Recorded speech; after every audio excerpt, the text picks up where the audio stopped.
Smivvy, welcome back, bro. Welcome back to the dungeon that is actually in the attic. Ain't That Swell HQ, brother. Good to have you back, man. It's good to be back, mate. We are always in the most awkward, shambolic of setups, surrounded by cords, risking electrocution in an absolute sweatbox. We had black-mould on the roof. That has been... Has it? Yeah, it's been fixed. It's been fixed. You're kidding. We're moving up in the world. We're leveling up. Yeah. Well, we haven't been here for 6 months, bro. You've been in Indo. I've been floating around all over the joint. But, mate, before we get into this app, huge shout-out to Billabong. #1 supporter since day dot. Since Gordon Merchant first opened his dot and sprung out that first pair of Billabong boardies, mate. It's been a glorious relationship. We're frothing on what the Bong are doing. Have you caught their latest ranges and stuff? Oh, yeah. It's the off Immortal the Richter. Spec 73. There's just like proper millennial fucking steez going on with the Bong right now. Yeah, fucking ankle length boardies. How good are those crazy Westies you get when it's just your feet flaming red and the rest of you just Paleolithic white like Surfcore's entire frame. Exactly, man. Nah, they're doing good stuff, and I'm stoked to have them on board again for another year. And get on there, get in behind the Bong because they support us. They support a lot of good stuff that's going on. Their young team is flaring at the moment. Jike Lindo's been getting heaps of Glindos. Looks good like he's stuff doing around another lap of the archipelago. Yeah, bro. I think so. Dipping in, dipping out, dipping back in again. Well played, late season. Nod. Dip in, dip out. That's how it rolls. Yeah, you know, Lenny Smith just got a third over in Japan in a 6,000 Asian Q. Smivvy! Well done, Smith. Well done, Smith. Mate, just back him up. Go the Bong, up the Bongcron. Big shout out to, later on in the show, I'm going to announce the winner of the WSL Fantasy League, mate. Full wrap. The Blitzed. It's done. Pure Tour Nerdism thing is done. We have a winner, overall winner, $2,000 Bongcron thing coming your way. Here we go. Let's get into it, Smivvy. You! Hey, well, first of all, I'd like to say, and I ASP are gonna find me, because I want to be a part of this fucking dumb wannabe tennis tour. You know, I think they got his testicles so far up their mouths that this is bullshit, you know? I'm not thinking about that right now. I'm just thinking about having won the world title and hopefully trying to win another one someday. You just drop in and just smack the whoop, drop down, say bah! Well, I'll tell you, Stu, I did travel some humongous ways. Oh, cast the table, please? Oh, surf looks good on it. Not bad. Ain't That Swell with Jed And Vaughn. Oh, those guys are back! Get a haircut. Yeah, shredheads, waxheads, kooks and barneys. Welcome to Ain't That Swell, the radio show dedicated to cutting fucking sick. Brah. I'm your host, the two-time Gold Cone Piece award-winning surf journalist, Scum Valley's finest himself, the punch-drunk pikey, the sultan of psilocybin, the maestro of micro-dosing, Smivvy. And I'm joined here, as always, by my loyal co-host and friend, frontman of the Goons of Doom, former editor of Surfing World Magazine, Tracks Magazine, and Waves Magazine, Vaughn, Rinsed Corn, Deadly. Mate, how sick to be back together, Smivvy. Miss you, mate. Oh, I actually me missed too. you a lot, bro. I was Yeah. loving what you were doing Likewise. over there. Some of your chats, your Core Lord chats, bro. Fuck, that latest one with Dingo was just, Oh, what a great chat. Dingo or fucking Jesus? Oh, I know. Who is he? Yeah. He's dead set levitating the levels of forgiveness and peace and calm and generosity emanating from that man. I tell ya, if you surfed Snapper in the early 2000s, you wouldn't fucking read about it. Not the most beloved head in the Snapper lineup, particularly if you're on the inside and he's on the outside. But yeah, just great chats, man. Fuck, I enjoyed them. Thank you. But yeah, mate, I got to flex the big horse at last. Big shout out to JS, looked after you and me and the Bud. Of course, he slowed us up. He got you that big horse for Indo. I took it to the Pacific, mate. The thing is a fucking full-blown shred machine. I was like surprised myself with how good the thing fucking turns, bruh. Yeah, you got the swallowtail. Like the swallow, that was man. a masterstroke. It honestly, mate, like, I was doing a couple of turns where I was like, I thought they would be on me, and I was back, bruh. Yeah, long period, It's fully cloudy back. juice, backside pivot in the lip. Waha! Well, I didn't have the best surf set cloudy, but I was surfing Wilkes Pass one day, yeah. and like, allow me to name drop for you. Goat was out there. Hemsy, Chris Hemsworth was out there. Hemsy's Groms were out there. Strider was out there. Reynos was out there. 35 years on from Kelly Slater in black and white, sharing a lineup with those guys. It's pretty fucking trippy, man. And the big horse held its own, mate. Just saying. Well played. Just saying. Swellians, if you want to get on board, get on the big horse. Yeah, bud. Sick. Get a couple of... Did you get a nod, any kind of acknowledgement from the GOAT for any kind of turn? No. He's very stingy with the acknowledgements to the GOAT. You know what? Surfing with GOAT is funny.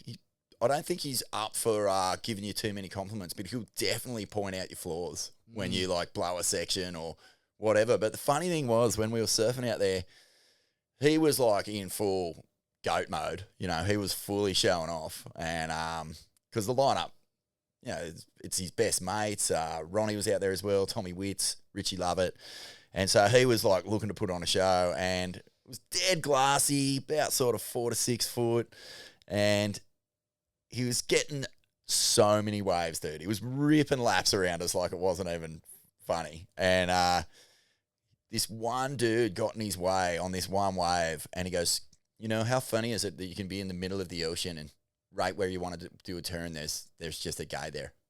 And I was just like, bruh, seriously, is that what you're worried about here? You've just had 30 of the best, mate. Jesus, You've paddled Gary. around me 52 times. Bleat fest. I was like, oh, man. It was actually blew my mind that he found something to be negative about when he was actually fucking shredding too. Yeah. Negativity bias. It's just one of the weird cosmic things we've got to contend with where human nature is to focus on negative moments. Bizarre, so mate. I weird was that in we've the got that complete inbuilt into us. opposite headspace. I was having the best time just getting, you know, little waves, just feeling out the fucking big horse, riding the thing through the seggies, flying around, fucking woo, cutting loose. But yeah, it's funny, mate. Just that energy kind of actually sort of did freak me out and put me out of rhythm for a little bit. Because I was just going, fuck, and then all of a sudden, my whole surf just went off the rails. It was bizarre, man. But anyway, I wasn't complaining because it was just one of those arvos, pitch black water, golden light coming off, silhouettes flying past. Wow. Magic day, mate. Yeah, caught a bit of the GOAT surfing in Indo, just some footage of him, one of those kind of misto waves along that Ulu stretch. And when he's got that long period juice behind him and he's just got to rely on timing and placement, he is still fucking mind-blowing. The lines he's drawing, the amount of speed he's generating out of the top turn into the bottom and then just comboing up like crazy backside hooks and snaps, fucking blew my mind. And it's still surfing, like just his read and his connection with the ocean when there's energy there is still world-class, if not like some of the best in the world, because there's just something about the GOAT's read. And what he's facing now, obviously at his age, like his reflexes are starting to taper off a bit. But if it's the kind of surfing that doesn't require a whole lot of reflex, when there's push and a big bowl that's there for him to express himself on, he is still so fucking mindless. Well, I'll tell you what's scary is I think he's got to get a couple of hip operations if he hasn't had them already, but I'm pretty sure he hasn't. So he's got to get a couple of hip operations. And, man, people bounce back from hip replacements or hip ops so much stronger. Like, they go from almost crippled to fully back. And I've seen a heap of my mates do it, about that age too. Like, Damien Hardman's a good example. He could barely walk down the beach, got 2 hip operations, started just flaring. Like, he looked 10 years younger the next time I saw him. So GOAT is looking, like, his surfing, as you say, when you were watching it, you were just going, what? This dude is as good as he's ever been. Like, he still compresses off the bottom, gets that much speed down the line. And, yeah, it was just a sight to behold. It's a pretty fucking tripped out moment when you've grown up watching probably like the most important movie in my young life was Kelly Slater in black and white. 35 years to the day, you're saying on Tabarua with the GOAT. Fucking tripped me. I was just completely baffled about it some nights going to bed. Like, mate, this is bullshit. I would have wished for this at one point. And then he paddles up your inside. You're like, fuck! Where's the respect? Where's the respect, go? The respect! Oh, it's all a dream until they fucking snake out, and then you're just like, fuck this shit. But nah, he's a fun guy to surf with. I actually had a hell time with him on the island. Real generous dude. That's good. Yeah. Yeah, well, I had a mixed bag in the islands, bruh. Went on a crazy swell bender that just didn't end for almost like a month and a half. No, man. It was relentless. That kind of June, July period in Indo is like fucking wild when the tap's on. It's I think I saw some stat where it's like June wave heights average 6 foot. And that's not your average 6 foot. That's 6 foot and fucking 18 seconds. But all came unstuck dramatically with dislocated shoulder, which, like, when you do it the first time, it's psychotic. Yeah. Every time after that, it becomes, like, easier and easier to do and comes out, like, in ways that are quite odd, like, you know, sneezing. Yeah. Cutting up a snake. Yeah. Busting a nut. Jeez, that must be a sight to behold. Oh, yeah.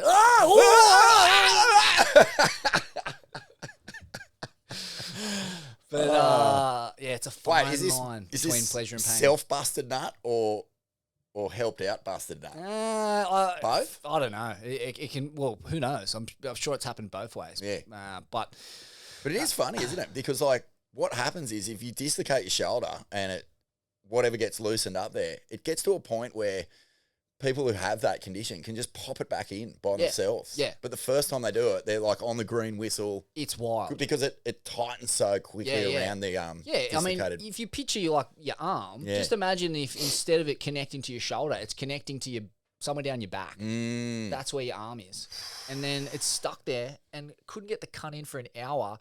So made my way to the beach. Oh, this story is quite classic. That's why I'm going there. No, go. Make my way to the beach. I tried to walk up the beach. It was low tide and I couldn't walk. I thought I was going to vomit. So I just laid there in the puddles doing the only thing I could think to do in that moment, which was Wim Hof. The pain was so intense and there's no escape from it. You can't walk anywhere. You can't move. There's no position that's comfortable and the pain gets worse and worse to the point where you think you're going to spew and then you're like, fuck, imagine vomiting with your shoulder just hanging off your back somewhere or your arm hanging off your back. Whoa.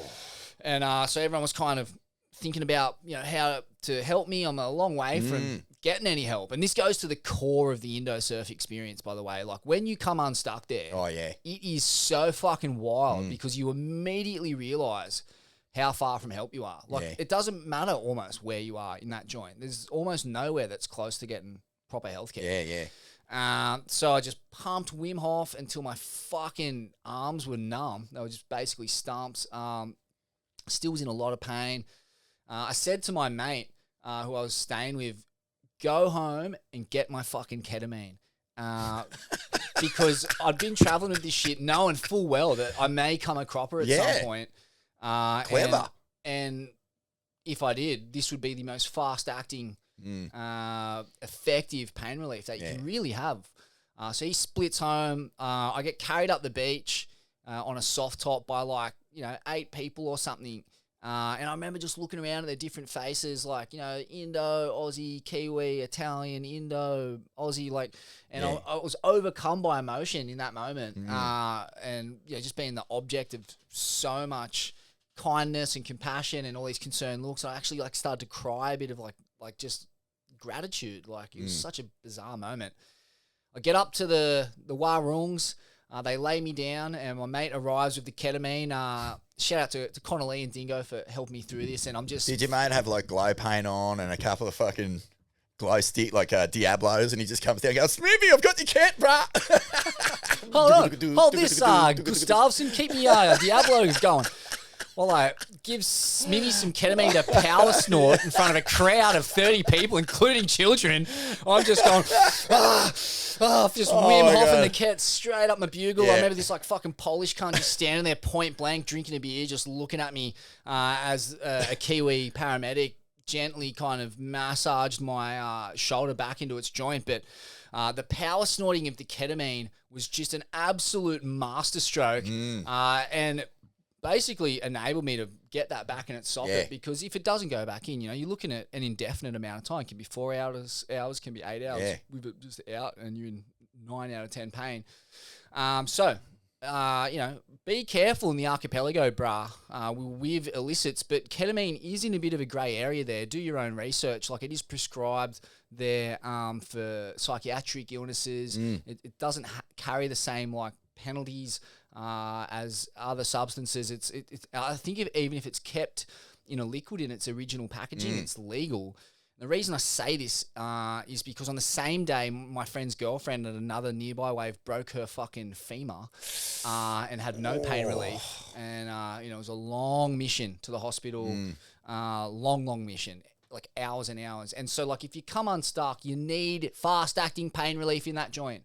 Otherwise, you're fully fucked. You're in for the most hellish mission. And after that injury, I don't know if it was because I was injured or maybe it was just the nature of how crowded Indo is now, but fuck, mate, the amount of psychotic injuries I was made aware of, so many scalpings.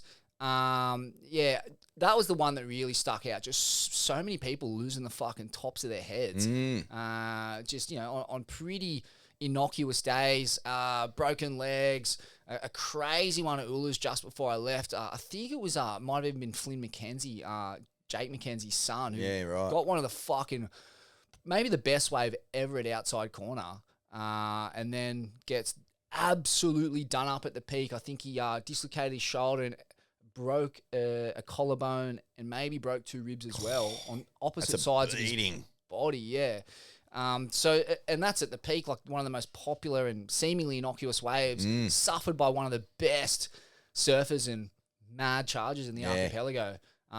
The joint doesn't fuck around, man. 19-second periods. They let you in those waves, but you got to make them. And a month and a half of absolute gluttony inevitably came unstuck. One bad decision is all it takes. That's all it takes, man. Yeah. Well, I'm glad you're in one piece. It's been a funny old little 6 months, hasn't it? Just cruising around on our own program. It's just good to be back in. I want to give a shout out to the Swellians, bro. Like, I've been meeting a lot of them in the last 6 months, particularly, through the start of the year and just being on tour but then traveling a lot. You just cannot believe how many people actually tap into, enjoy this program and feel like they're a part of something that is meaningful and fucking cool and that gives back. There's a lot of gratitude from the Swellians out there, and, mate, I just fucking love meeting them. Like, if you're listening to this, it's been a pleasure because, there is so much stoke for just the stories, the sharing, the getting of wisdom, like the personal journeys that you've been on, that I've been on, and how much this program has kind of evolved over the years and how much they've evolved with us. It's just a cool thing, man. I really want to give a big doff to the Swellian army out there. Fucking absolute legends. Yeah, stoked. Old Doff. I'm kind of on the other end of the spectrum there where I love fucking the following we've got and being able to help people and stuff. But, I roll with a pretty tight crew and I'm a pretty, kind of private fucking person who doesn't enjoy celebrity one bit. I grew up in a part of the world where there was famous people around, but they were always either gangsters or professional rugby league players, both of which you never, ever approach. So you just, my whole idea of celebrity is that guy is famous, but I'll never fucking talk to that guy. It is kind of strange having people think that they know you when you don't know them. So you got to be aware of that there is, I don't know who the fuck you are. I'm glad you got some value out of what we do, but I don't need to necessarily cop the full froth of someone who thinks we have a relationship, because we don't. They call that. Well, that's a different thing. There's the sort of late night spitting in your face frother, and then there's people who are just genuinely coming up and just fucking being pumped up to share the stoke that they get out of it. So. Yeah, if you see Smivvy, leave him alone. If you see me, come up and say good day. Perfect. No, come up and say good day. Just, just be polite and well-mannered and appreciate the fact that I don't know who the fuck you are. Yeah. And I'm, approach with caution, mate. Of course. Absolutely. Caution and manners. And I've made amazing friends and connections out of this podcast. Definitely. Who I value so much. Yeah, me too, man. Completely open to that, continuing as we move forward. Love it, bro. Love it. Finger bands just sitting in the room. They're sweet and sticky and absolutely delicious. Finger buns, finger buns. Feed your face in finger buns. Finger buns, Smivvy. Brought to you by Up. You know and I know what this fucking platform is doing for young Aussies. Just getting back in control of your coin. Download the app. Get on it. There's a offer that they've got, a code. It's in our show notes. But if you want to jump on to your little app thing, download it. Takes 5 minutes to sign up. Put in the code UTFS20 and you'll get $20 in your startup account. Mate, as I've said before, like we've been with these guys for a pretty long time now, and they are 100% backing people to get on top of their financial lives and have goals and have control. And it's a sick partnership. I'm absolutely stoked on it, bro. It's fucking pumping me up big time. And they support Finger Buns. It's an old-fashioned gold rush. Rinse corn. Dane Hennes Henry takes out the ISA World Titles gold medal to cement Australia as the most winningest international surfing nation of all time. Yep. With 6 gold medals. Hennes joined Tom Curran, Geordie Smith and Gabriel Medina as the only dual World Surfing Games and World Surfing Championship winners. This is what he had to say, Hennes. That is a crazy club to be a part of. The whole time I had belief in myself that I could do it. My surfing's been feeling spot on. I really wanted to really shine in the final, and I'm really glad that I got the opportunity to do that, competing against guys like Coley Vast, Morgan and Douglas Silva. You've got to pull out the best. I have a really special connection with this place and this competition now. I felt really in my element, which definitely pushed me through and helped me get the win. Unbelievable. Doug Silva, the 50-plus-year-old Silver Fox coach of Seth Moniz, gets a start in the ISA Worlds. Might actually be a Brazilian. Oh, really? Young Surely Brazilian. not. No, Doug's ripping. I don't want to pop your balloon, bruh. But pretty sure that might be an up-and-coming Brazilian. But pretty sick result. That means he's currently holding both ISA crowns, the junior and the open. That's our boy Dane, Hennes. What do we call him? Hennes. Hennes Henry. Up your Hennes. Got a haka, the Hennes haka on the way in. Did he? Yeah, because I think his mum is Kiwi. Yeah, right. Could be wrong. Anzac Anzac grit. He's an Anzac He's grit. full of it. Full-blown grit merchant. Jumping over the fucking hill in Turkey. Just cop this, Johnny Turk. bayonet at the ready. Gold medal to the head. Whack. Swinging his 2 golds, coming over the trenches. Oh, he's well good. played, Hennes. But it did feel like the Irukandji vibe was really throbbing over there, didn't it? You know, you got team captain, our Sal.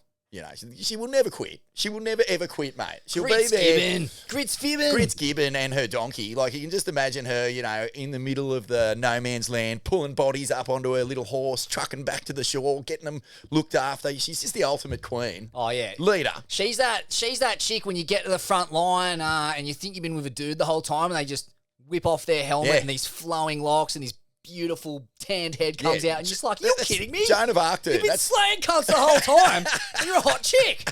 Wow. G.I. Jane, bro. I've got mad respect for you. I'm not even going to hit on you in this trench. Nah, she's got that much Grits Gibbons about her, and she's just the ultimate team leader. Then you got Kale Robbo there, the cement mixer from Evans Head.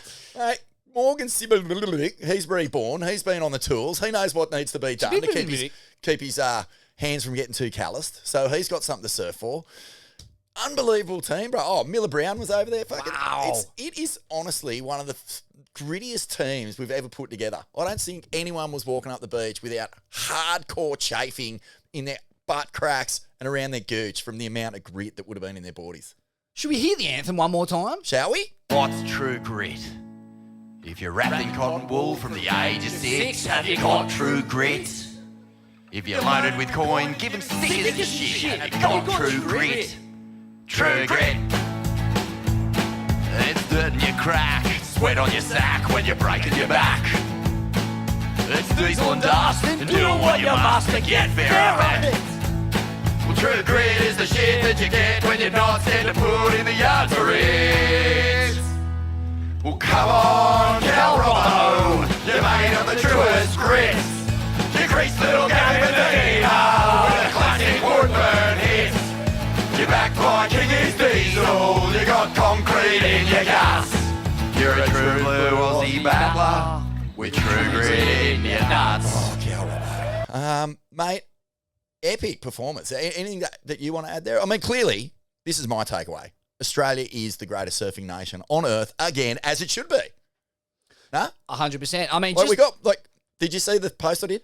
Molly Picklum, I'll run you through it. Molly Picklum is world champ. world fucking champ. Fucking How get do you like that them up, pickles? Get that up, yeah. Who else have we got? Dane Henry, current Open and Junior World Champ of the ISA Games. The Ziggy McKenzie, who we just mentioned. So you spent a bit of time with Jake over there. I went to the new shop at Rip Curl, unreal on your Jakey. But Ziggy McKenzie, under 16 ISA, current champion. So we can claim Ziggy McKenzie as one of us? Fucking, she's Aussie, mate. She's Irukandji, bro. Fucking oath, She bruh. brings the sting, Let's mate. go, Zig. Then we got Jocelyn Newmuller. She's a two-time back-to-back ISA Para World Champ. Kai Collis took out his first world title in adaptive pro surfing as well. Then we got, this blew my fucking mind, Shane Simpson. You know Shane Simpson, South Coast Nilo extraordinaire. World champ, bruh. Wow. And he's got a couple under his belt. Aussie pipe, And El Owen Rollo. Fairweather, we've got the junior kneeboarding world You're champ at the moment. kidding me? Are you kidding me? Add to that, Chippo on top of the Chang rankings at the moment. We just had freaking Caleb Tancred come back from years away from pro surfing. He's been in the did a surfing degree, wilderness. Went degree. fucking He's been literally turned growing his back on max crops surfing. all over the just coast. took out a 6,000 regional queue. Huey Vaughan's the Stab High winner. Look, do you want me to keep going? No, We're the fucking best surfing country on earth. No, that's a gold rush. Yahoo! No one can Yippee! come near us. Yahoo! We are the best. Put that in your pipe and smoke it. Rah! Amazing. Anyway, yeah. I don't think you can argue. Yes, Yago has a world title here and there. Yes, there are some longboarding world titles that no one really cares about. I think we've probably got the best bodyboarders in the world, surely. Surely. Yeah, I mean, Is there an international bodyboarding association? We might need one of the crew to get onto it, but there definitely is. But it seems like across the board, we're the best. yeah. Yeah? Oh, undeniably. Yeah. We are the best. We're down here on the Big Island just chilling, catching max pelagics, packing Mondo cones, building the best fucking McMansions, debt traps on the planet. Yeah. And, Tommy Myers just won the Myers, Big Wave bruh. Award. Are you kidding me? We'll At get the to Big that. Wave Awards, bruh. Yeah. Seriously. So let's just accept Smivvy and all Australians and all Swellians and all people who don the rubber and paddle out in the ocean, just accept Australia is number one. Daylight, maybe, I don't know, who's second? Brazil? Who knows? Accept and respect. Yeah, respect.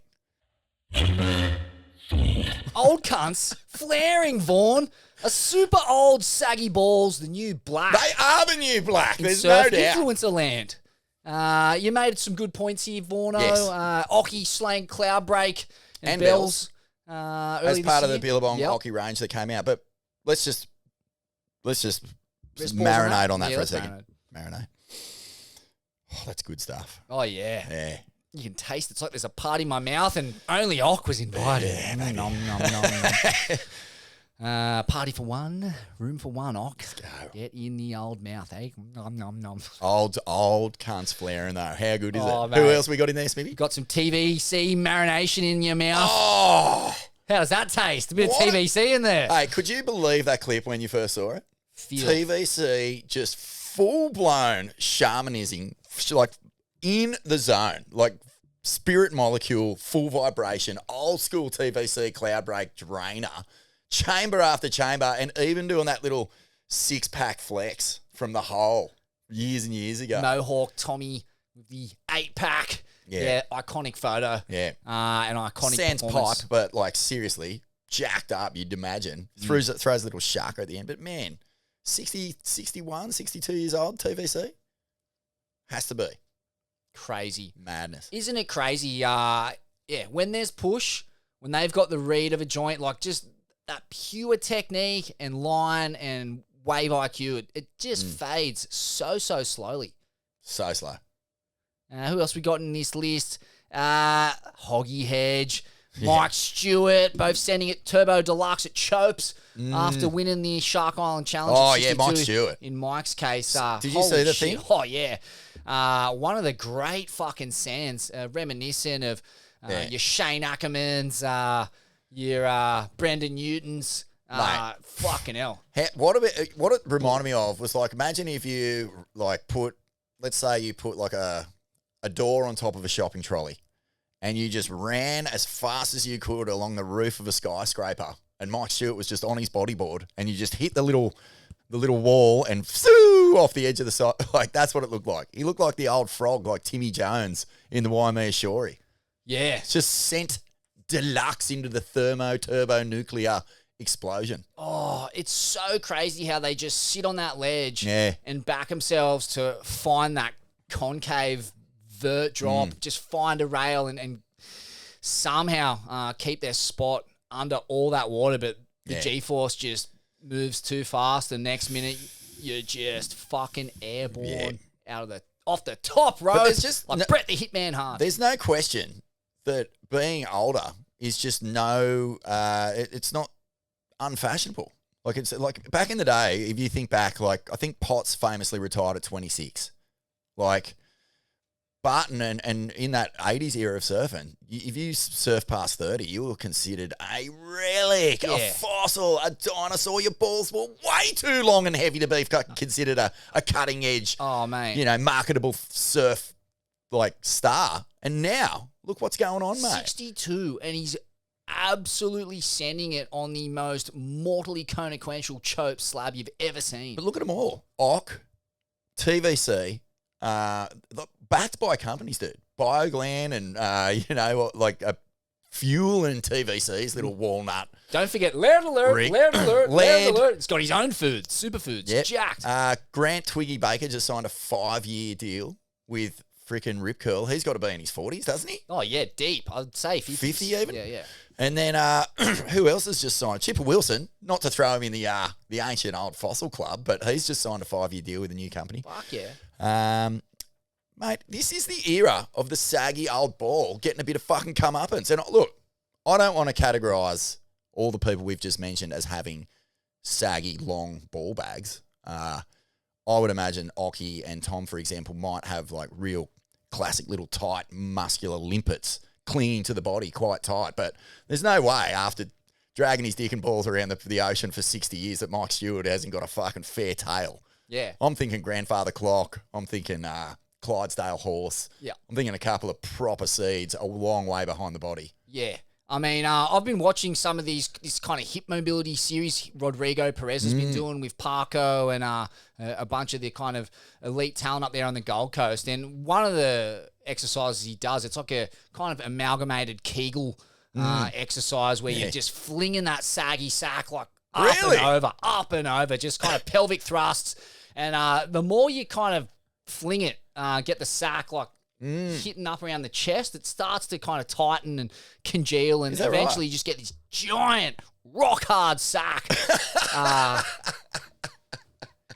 Mate, you got to get a bit of that fluid extracted, otherwise it becomes that's what cumbersome. it maybe is. Yeah. Maybe that's what it is. Like, it's about keeping the sack close to the body, tight against the body, instead of like letting it get too long. Yeah, for sure. Because I think, if I'm thinking about, let's think of the goat. Have you ever seen a goat sack?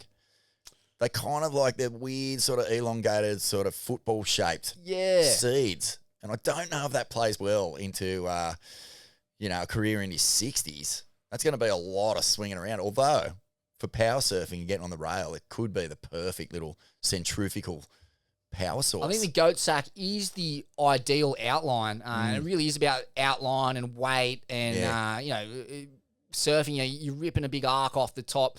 You need everything to be kind of locked in tight. You can't have loose, flabby bits of skin, dodgy technique. It doesn't lend well to smooth lines. I think the congealed sack, I think Rod Perez up there on the Goldie is onto something. Oki, I know Kegel exercises have been a big part of his late career blossoming. He's still pumping out kids, isn't he? Yeah, mate. He's got I don't know how, last count, 13? 13, yeah. Okay. So, yeah. Well played. And, it's definitely part of the longevity, just keeping the sexual organs flaring, full of testosterone, NOS, the odd stem cell, fucking TRT, peptide injection. Doesn't go astray either. Well played. Well, On I your just saggy think more cunts. of it, mate. Yeah, more of it. If we've got like older crew showing kids the way, I'm all for it, mate. Make sure the elders are sacking up and sacking out and showing the groms what to do and how to manage good sack health. Yeah, I mean, I hope there's, I hope there's some trusted practitioners there showing our groms how to, take care of their sacks. Yeah. Because it can be a slippery slope, that one. Yeah. But, I agree. Good sack health is key to longevity, all kinds of physical and mental well-being. But if your junk's in disarray, well, there's no hope of any kind of well-being. No, and just I think in addition to healthy sack, as you say, like watch as you get older, you got to watch the skin tension. You really don't want those like hectic, rank old wrinkly nuts. You don't want those, man. Nah, you want them smooth like an egg. Smooth like Chipper Wilson's head, I reckon. Some Hamad films on the go, Rinse Corn. There is. Plenty have dropped since we last spoke. Yewo, Thomas Campbell's masterpiece, 11 years. Have you seen it? In the making. I saw bits of it. Yeah. At a premiere, some epic sequences of Ando, Ryan Birch, mixed in with kind of weird, acidy Coan rambling poetry. Some super glitchy K-hole inspired color grading. I thought I was back on the beach with a dislocated shoulder, power snorting ketamine while watching it. It was great. Definitely got that vibe. But some sick slow-mo footage from Ando, some really classic logging stuff, some comical lines from Nosti. It's about all I copped, but I'm keen to chop up a bowl and lock into what is a classical stonercore cult classic. No, you nailed it, mate. I went to the Stone and Wood FACO for the premiere, hosted by Lauren and Dave, Rasta and Lauren Hill. And I copped that section too. Lauren and Dave on the lots of fun phone on the mats, having the time of their lives. It was funny, man, because it was a Thursday night. Spring has sprung up in Byron, so like people have been inside. It's been wet for fucking forever. Everyone wants to get out and have a bit of fun, and it was just not the kind of film that I would say suited that particular environment. Like it's a bit slow, but not to shit on it. No, it's more of a sit down and dose yourself kind of watch. Yeah, I'm with you, man. I felt like the uncompromising vision of your Timos is something to be kind of lauded. Like, how do you make a fucking movie that matters these days? Like, there's the narrative angle. He goes down that sort of visual experience angle, and I kind of do appreciate an uncompromising vision of what you want something to be if you're an artist. But there was the sense, like, towards the end of the night that it was dragging on too long, that people were starting to go like, fuck, this is a bit self-indulgent, and it had that vibe on the night. But I was like, fuck, you could watch this easily in a gallery and think it was fucking one of the best things you've ever seen in your life. So it's a tricky one, man. Like, it just clearly wasn't sort of crafted to set off a room full of pissed Aussies on a Thursday night. Put it that way. No, it's culturally very, what's the word, like exotic or... Oh, sorry, excuse me. I just want to correct myself there. Not pissed Aussies.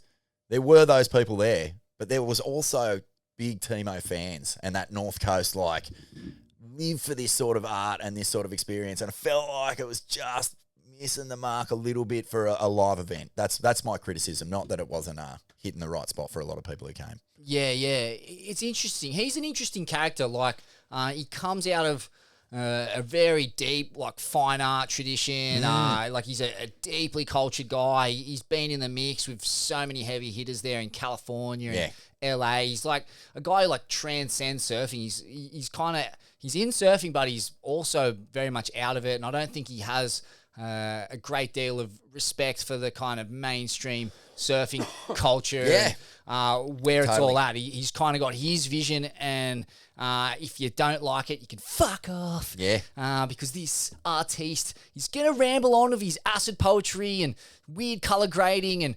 strangely slow sequences of surfing and like bizarre, like kind of like spiritual undertones and like, imagery. It's actually like the more I think about it, the more I love the sort of like I guess the drive behind it, like the vision behind it. But I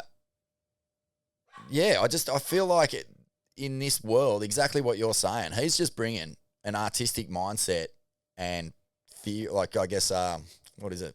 Whatever he wants to achieve with this film, he's locked in on it. Like that's it. And for everyone else, they're like, oh well, fucking wasn't sort of ticking my box or whatever, and you're kind of going, well, but why should it? He's not making it for you. He's just like, what sort of art do you want? Do you want the uncompromising guy who's like out there just fucking trying to create a vision, or do you want someone who's just pandering to whatever the fucking status quo is? It's such an interesting idea, isn't it? Because, as an artist, or at least like I'm coming from the perspective of being a storyteller, like that's what I do for a living. So you're constantly thinking of the audience and what they want. But that's also draining because a lot of the time, you're not really enjoying the process because you're making it all for somebody else. But then, like, if you're going to do it for yourself, make stories, art, whatever for yourself, then fucking enjoy consuming it by yourself. Can't read your own article. Watch your own film. Be a premiere of one. Yeah, well, it's true, dude. And I felt that conflict watching this. I was going, fuck, because everything I make is with a mind to getting any sort of emotional reaction out of someone. So, like, if I'm making a film for Rip Curl or for fucking myself or whatever, I'm always putting the audience front and center going, how do I make someone care about this enough to fucking laugh or cry or whatever? But it just doesn't feel like that was ever a consideration in this thing. Feels like a one man's vision, and like it or fuck off, as you said at the start. Fuck off, cunt. I'm fucking Mark for you, you mate. don't like me movie? Fuck you, mate. I didn't make it for you, you fucking cunt. You fucking low cunt. Fuck you. That's exactly what Timo would think in that exact accent too. Like, fuck you, cunt. So I fucking didn't make this for you, mate. Yeah, I mean, I got to say, it did hurt to see Dave Rastovich riding a surfo plane, gut sliding around. Fuck, he drew some crazy lines on it. But at the end of the day, it's like kind of going to, I don't know, fucking Miles Davis and going, hey, mate, fucking, can you belt out a rhythm on the recorder? Like, on the kazoo? Yeah. Fair dinkum. Yeah. Get the man some flax under his feet. I think there's going to be a lot of people who just don't get this. But I think for the sake of art, for art's sake, Smivvy has a place and it ticks a few boxes. So and well done. There's going to be sections of it that are amazing. So Dude. That's the thing. If you consider it like a typical surf film where there's some sections you like and some you don't, in that way it fully succeeds because there's fucked up sections in this film. Yeah. He's a visionary. Snap 5 worn. Haven't seen it, bro. Well, just straight surf porn, really, but had me seeping. The complete opposite of the spectrum here. We've gone from one other end. We've gone from, we've literally gone from the North Pole to the South Pole. Yep. From polar bears to freaking what's down there? Anything? Penguins. There you go. Exactly. Straight surf porn that had me seeping at the Piccadilly for a week. I mean, at least I think it was Snap 5. Could have been that Chechen chick I picked up at the late night burger joint in Kuta. Who knows? But I was seeping nonetheless. Yeah. Sick film, big strain energy. Jack Robbo gets the closing section. Saggy for fucking the vortex. And it just impressed upon me that he really is my favourite surfer on earth, and I think objectively the best surfer in the world. The most well-rounded.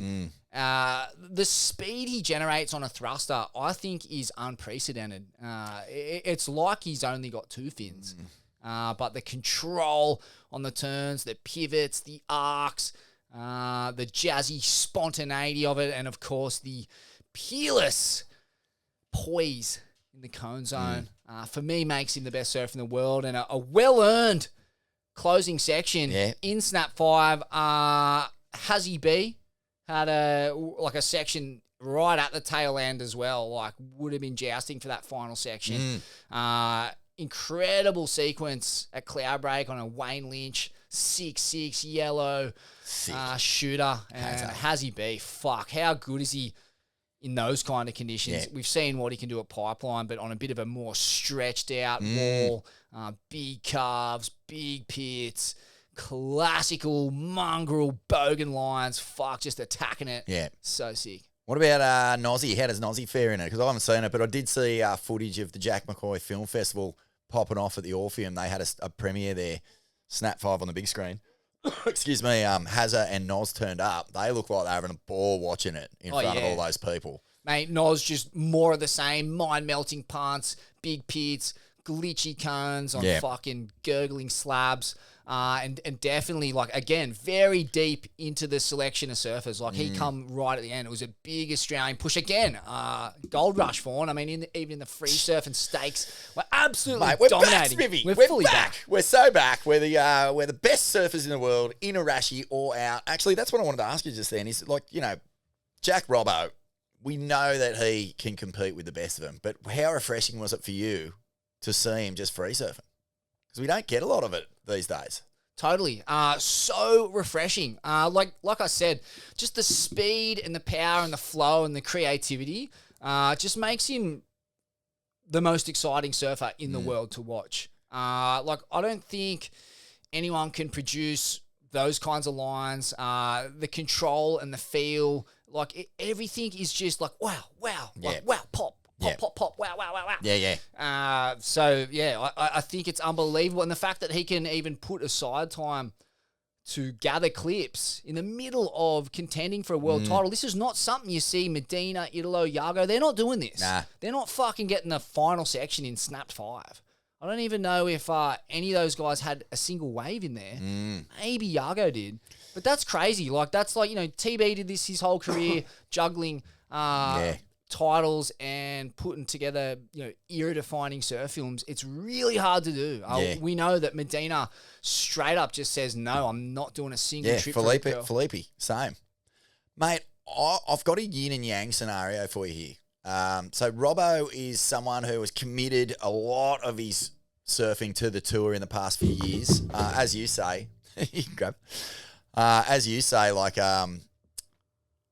you know, getting him out there just free surfing in good sort of like waves of truth, and him sort of like reconnecting with like the kind of surfing that he probably just fucking wants to do so bad. On the flip side of that, you've got John Florence just sailing around the Pacific on this little Albie Mangles voyage doing nothing, and then obviously seeing what went down at Cloudbreak and then dropping that clip of like, I don't know, 5-6 waves on Instagram in that like big Pacific left. Looks like Cloudbreak, probably is, might be somewhere else. And the surfing he's doing in that, mate, is fucking off the wall. It is, I've never seen him do that front side Haleiwa wrap on the backhand before. And it's like 8 foot solid, probably bigger. And he's doing the exact same turn with the exact same G-forces on the backhand. And then just loading up into a combo and going mad. And I'm like, wow, it just is. It's like two guys with the same sort of skill set, you know, understanding of the juice, understanding of like how to win world title, or not how to win a world title yet for Jack, but, you know, at the top end of competition. And you've got Robbo trying to like tap back into the free surfing. And then you've got, I reckon, with John's clip, someone who watched that world title battle or whatever and went, oh yeah, fucking look what happens when I put my foot to the gas. Radical kind of like cosmic conflux there of like two minds that are going to fucking probably tee off on each other next year. It's just begging for some kind of super challenge format, isn't it? Just getting John and Jack on a boat somewhere in the juice together. I mean, we know they're good mates. Fuck, you just want to see the best surfers in the world without competitive constraints, but still in some format where you can compare the two. To me, man, the John clip was almost as high impact as Slater dropping the wave pool after Adriano's world title win. Like, think about, we saw Iago go fucking loony at Cloudbreak, and then all of a sudden John drops this clip going fully nuclear. Like, it's the sickest surfing I've seen in a while. I haven't seen Snap 5, obviously. But it just felt like this confluence of energy that just is simmering away while Medina and John and a couple of others are just sort of not there at that point in a competition. Fuck, I feel like it's Yeah, I don't know. It doesn't have to necessarily happen in a rashy, but just get those guys in the same lineup and just let them go mad in a 10, 12 foot fucking proper truth. Be sick, Smivvy. Yeah. We want to see a canvas for psycho power calves too. Yeah, we do. Cloudbreak really is the ultimate wave in that respect when it's proper. Brother Nate's been going pretty good too. Found a Misto left somewhere in the Asia Pacific with Cole Christensen and who was the other guy who was with? Aaron Gold, I think. Big psycho shifty reef break, super hollow, and Nate just fucking laps him. Those two guys are obviously so elite. Aaron Gold's had some crazy ones at Jaws. Cole is a pipe legend. But just the kind of touch Nate's in, it's like he's fucking levels and levels above that generation. No disrespect. But then gets dengue on the backside of that. And I've been there. And it's fucking wild. And if you want to see what it looks like, go and watch that clip and watch a cunt just like, you're just dead. You wish you were dead. It's a pain worse than death. And he just battles it for 7 fucking days. Like doing little social media highlights or just checking in? His missus is there filming it all. Right. And it's crazy to see, she's coming back with, she's happy in a normal state of mind and body, and then compared to this guy who's just a gaunt, hollow zombie in absolute agony. 7 days of agony, dude. It's fucking insane. Do not ever get one of those multiviruses. No. Don't know what malaria is like. Dengue is off the fucking charts. Chikungunya is equally as bad. But yeah, crazy because he has that and then zips straight over to Mullaghmore and takes on that Hurricane Erin. Yeah. And he says, he's only at 70%. 70%. And it's just fucking big, wonky, slabby death slabs. And he still manages to get a couple, but fuck, man, I seriously question the wisdom of flying halfway across the world on the backside of dengue to surf those kinds of waves. You are begging for a fucking life-changing injury. Like, mate, especially like coming from the tropics into rubber. How crazy like is the it? water is so much harder when it's colder, and like I know that feeling of like when you've been crook or whatever, or even you've had a week off from surfing, 10 days off surfing, especially if it's sickness related. When you first go to paddle out again, you feel like you've got no energy in your body at all. Like you feel weak and insipid and like just incapable of even fucking managing duck dives, let alone, trying to take off and throw yourself over the ledge of these things. Yeah. Secondly, at what point are we going to draw the line, sharing every detail of our lives on social media? Like, have you been thinking about, I don't know, sharing sort of your journey with Barley Belly with the Swellians on our social media? Oh, hey, Swellians, day one. Yeah, I had a super sus Soto I am last night. Oh, this is bad. I'll keep in touch with you tomorrow. Stay tuned. Next day. Oh, Swellians, tried to get down the beach, didn't make it. It's a disaster up in here. Cheeks creamed. Oh, a little bit of detritus running down the back legs. Oh, this is bad, Swellians. Stay tuned. Day 3. Like, what do you reckon? Yeah, no, there's definitely certain details that can be omitted from vlogs. Yeah. The bog vlog, I don't know if anyone's really gone that deep, the bog vlog, but maybe it's time. Maybe it is time. Maybe it's time. I mean, we know what these people eat for breakfast. Let's find out how it looked on the way out. Oh, that's just, I don't remember eating that many chia seeds. What's the go there? Classic. But anyway. Poor old Nados, though, fucking gets it done, though. It was like kind of big, wonky Padang roll-ins with a death side wedge, and he's getting that kind of bottom turn to snap under the hood on an 8-0 red Pizel Padillac. Fucking so technical, so psycho. Wow. The only guy who's pulling it off backside out there, really, in conditions like that. I think Nacho Gonzalez gets a fucked up one frontside, but wild surfing. Kale Walsh strung just dropped, and that thing's fucking wild. I love how much he attacks waves of consequence. That's his MO. Yeah. You know, surfing 6 to 10 foot slabs like they're a beach break, just attack. Yeah. The airdrop on the right wedge is worth the price of admission alone. One of the rudest I've ever seen. Like, it's a pin drop job every day of the week, but he holds onto it, muscles it off the top rope for a full acid drop. Lands hard, does a proper Wayne's World Bohemian Rhapsody headband. Yeah, it's a full weekend at Bernie's body crease. Yeah, pulls it, looks up, and he's right in the sweet Yeah. spot of the cone zone. Are you kidding me, Kale? And I just thought of, like, as well, what about the big straighties on the cunt in this clip? He's like, is he shooting peptides straight into his balloon knot? Where's he getting the extra nos from? Yeah.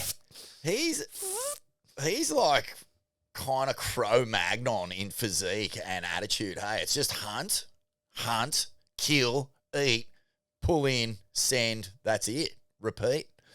Fucking Mad Dog, dude. That's the sickest clip. And like, what does it take to make an edit this day and age that dead set blows your head off? How's that thing he gets at P-Pass in the end, where it's just a mutant, backless, slabbing thing that he does that classic P-Pass line into, and it just shandos like fucking crazy. Dead set avalanche down the face as he's trying to negotiate the tube and just avoid the guillotine, and he just deals with it no problem. He's got fucking crazy DCE Mongo strength, hey? Yeah, him and Mikey Ryder cut from the same cloth, and they're just looking for the biggest, angriest, most mutant orbs that Mother Nature can cough up so they can go stuff themselves in. Like, nothing is heavy enough for those guys. Nah. I'll never forget watching Kale Walsh knife one at North Point. It was like a fucking, like, it was a big day. There was like trippy fucking double up wash through things coming through, and he just picked the most mutant thing he could find, knifed, and the thing almost turned into a left coming back at him like it was just a full 10-foot dagger that landed straight on his crown, detonated him into oblivion. I was just like, is this kind of all right? Yeah. Like, you know, there's elite guys out there, Creed, Jack Robbo, you know, the top of the pops are out there, but no one's looking for the kinds of waves he is. And man, like, full credit, eh? Like, it's the straighties, the backflips, the send has been going on for a long, long time, and he's kind of just carved out his own little space. Like, because there's no real career path for what he's doing other than that Noah, Hazza, Credo, Jay Davies. Like, it's just fucking find the biggest ramp, find the biggest slab, get inside it, huck it deluxe. That's it. Fuck, it's a young man's game, though, that reckless abandon they're showing. Like, it's radical. It has to kind of come a cropper at some point. Yeah. I mean, I hate to say that. I hope it doesn't. But fuck, just the G-forces and the physics at play, the lack of control on some of those real big hidings, the fact that there's pointy rocks right under your cornhole. Yeah, fuck. Be careful. Yep, he's careful. He's going at it. He is. He's going at it. Friction of perception, lob, Eimeo. Oh, yeah. Sick clip. Yeah, amazing. We talked to him about it. Just a Polynesian thunder egg exhibition. And, you know, that's kind of another approach to Kale. Very surgical. I love his kind of dainty stance.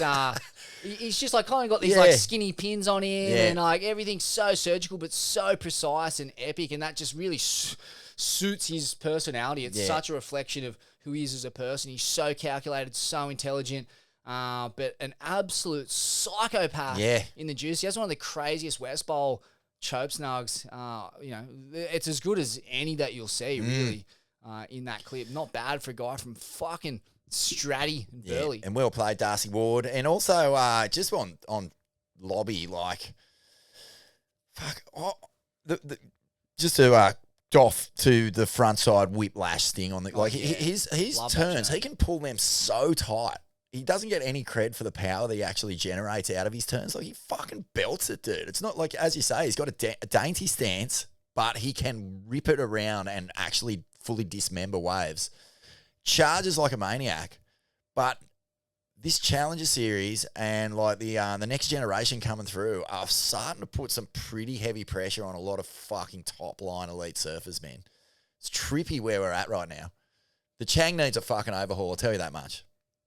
Sorry, just a little bit of a rant, slightly left of centre, but when you think about how good Lobby is, it seems ridiculous that he's got to somehow fight his way back through the chain to get on tour. Yeah, mate. Where's the respect? Where's the respect? From the judges in particular. I thought he got so blatantly ripped off. They just weren't respect. That frontside hack in particular. Like, that thing in the flesh is fucking mind-blowing. Laceration. He's got it so on lock, hits it with so much conviction. You know, if you had your contacts out, you'd think it was Ethan Ewing. But...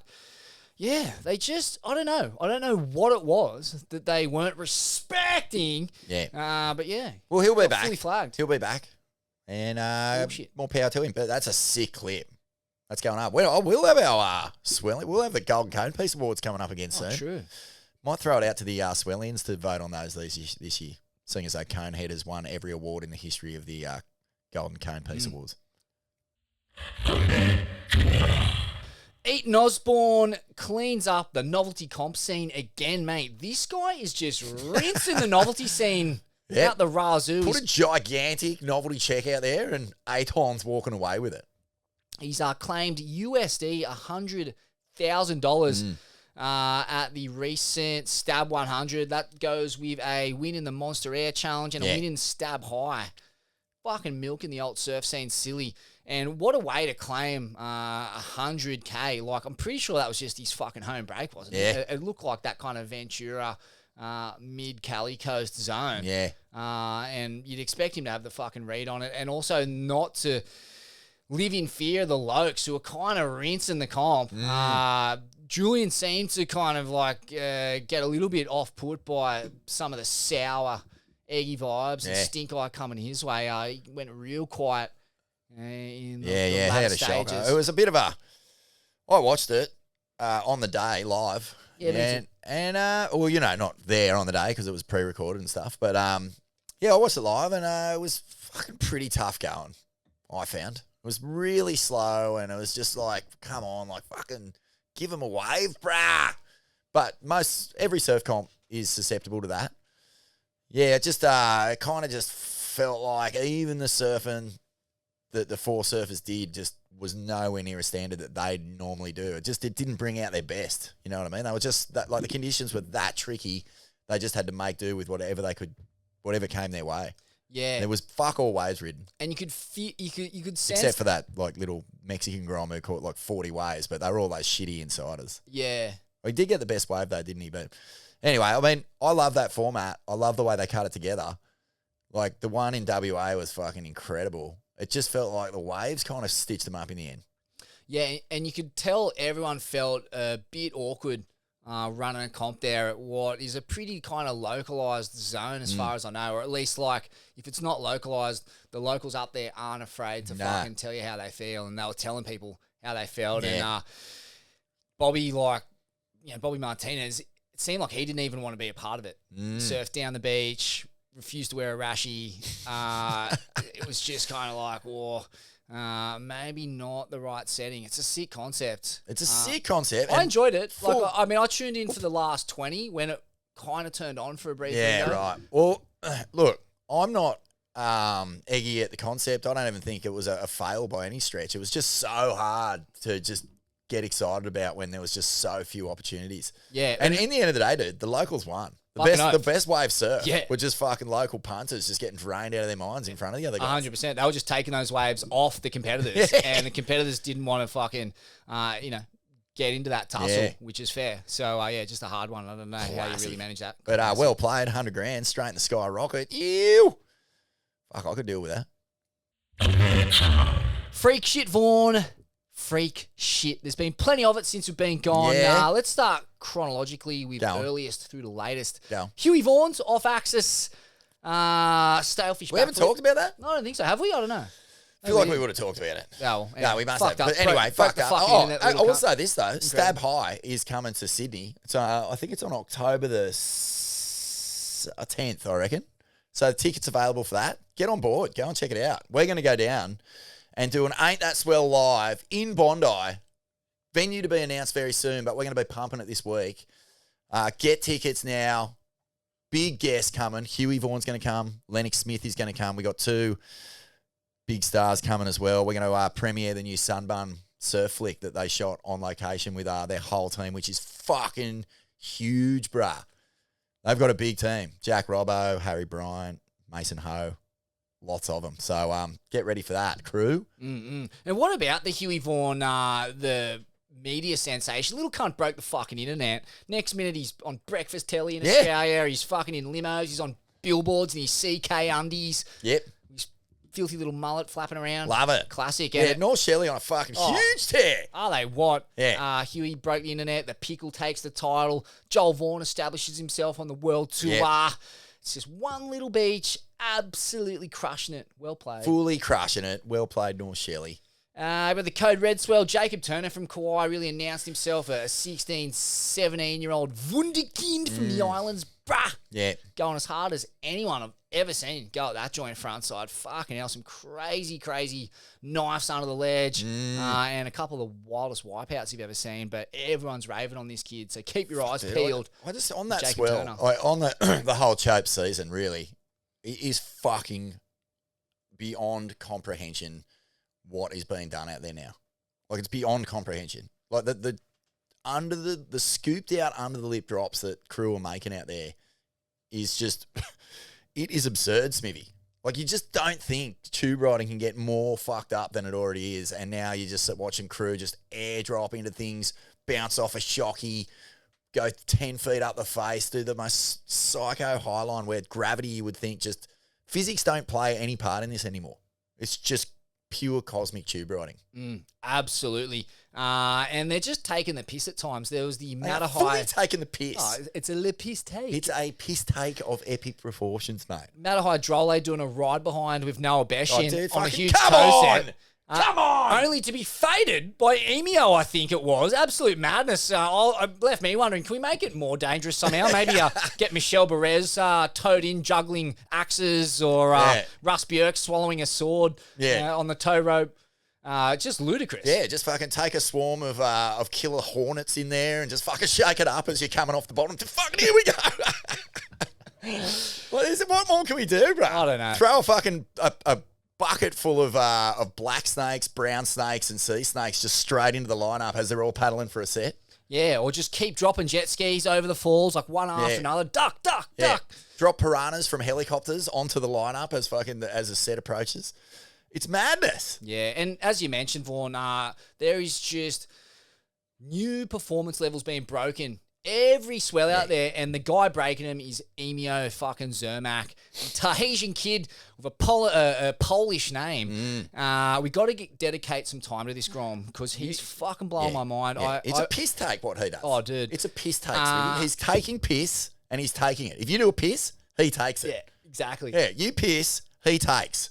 You Where look does he down, put it? You go, mate, hey, that's my piss. Yeah, well, you go to, like, we could walk out of this house, of this dungeon right now, onto the street, start doing a piss, and he just appear from a bush with a jug, straight into the jug, and fucking take it. Takes one look at your saggy sack and your shriveled pecker and just goes, you kidding me, cunt? Yeah. Bails. Full piss taker, and he's taking the piss deluxe. Oh, he is. Just gravity-defying shit, like beyond vert, 10-foot drops, and he's hanging out of the lip by his tail. Weight forward, front 2/3 of his board, fully airborne, full commitment, no doubt. Not a doubt in his mind that he's making this thing, just pure confidence and intuition. This kind of every cell in his body knows deep down that he has the momentum, the technique, the body positioning, and the measure of what this wave requires to pull off what seems impossible according to the laws of physics. Yeah. He just knows that he can get it done. Like, it doesn't make any sense what he's doing. Nah. It's impossible. It's fucking impossible. It is a piss take, and he's doing it because he knows in the back of his brain he's got a 44-gallon drum, a fucking water tank, and probably a little dammed up piece of that fucking Chopu River, all full of piss that he's taken. That's what's going on, Smivvy. Mate, what is he thinking? How is he doing it? He's rewritten the entire fucking manual on backside tube riding out there, and you didn't think it could be done after that. Like, the all-time backside tube rides out there is the big late Andy one. Shane Dorian has a couple of skit ones, but in the past couple of years, it's just been all John obviously. The Vortex Shaman has had a couple as well, but it's those local crew who are just lording it. He's number one. He's taken, Smivvy. Yeah. He's well and truly taken. Oh, yeah. I mean, according to the laws of physics as they were explained first to us by Turtle, when the wave breaks here, don't be there. Well, Eimeo is there. Yeah. He's right fucking there in that spot. Yeah. Turtle told us to steer well clear of. And he's absolutely fucking toying with it. That slow-mo on his Instagram or on someone's Instagram, I think is the craziest wave ever paddled out there. Yeah. And he is hanging out the lip by his fins and manages to get the make on a beyond vert drop. And as soon as he's gotten to the bottom of the thing, just stands tall and starts fucking writing the autobiography. He's chilling in that Chilling, mate. Crazy. Piss taken. Nate Florence is the other one, that crazy kind of semi-cross-shory one from a year ago. That's the original. That's the OG one, but Eimeo. No need to squirt mayo on what Eimeo's doing out there, bro. And I was copying him a bit in the Vortex there in Kuta. Kuta, it wasn't actually the old. What was it? He was more in the Ulu's Vortex, if I'm to be honest. But he was he taking around. the piss around Kuta?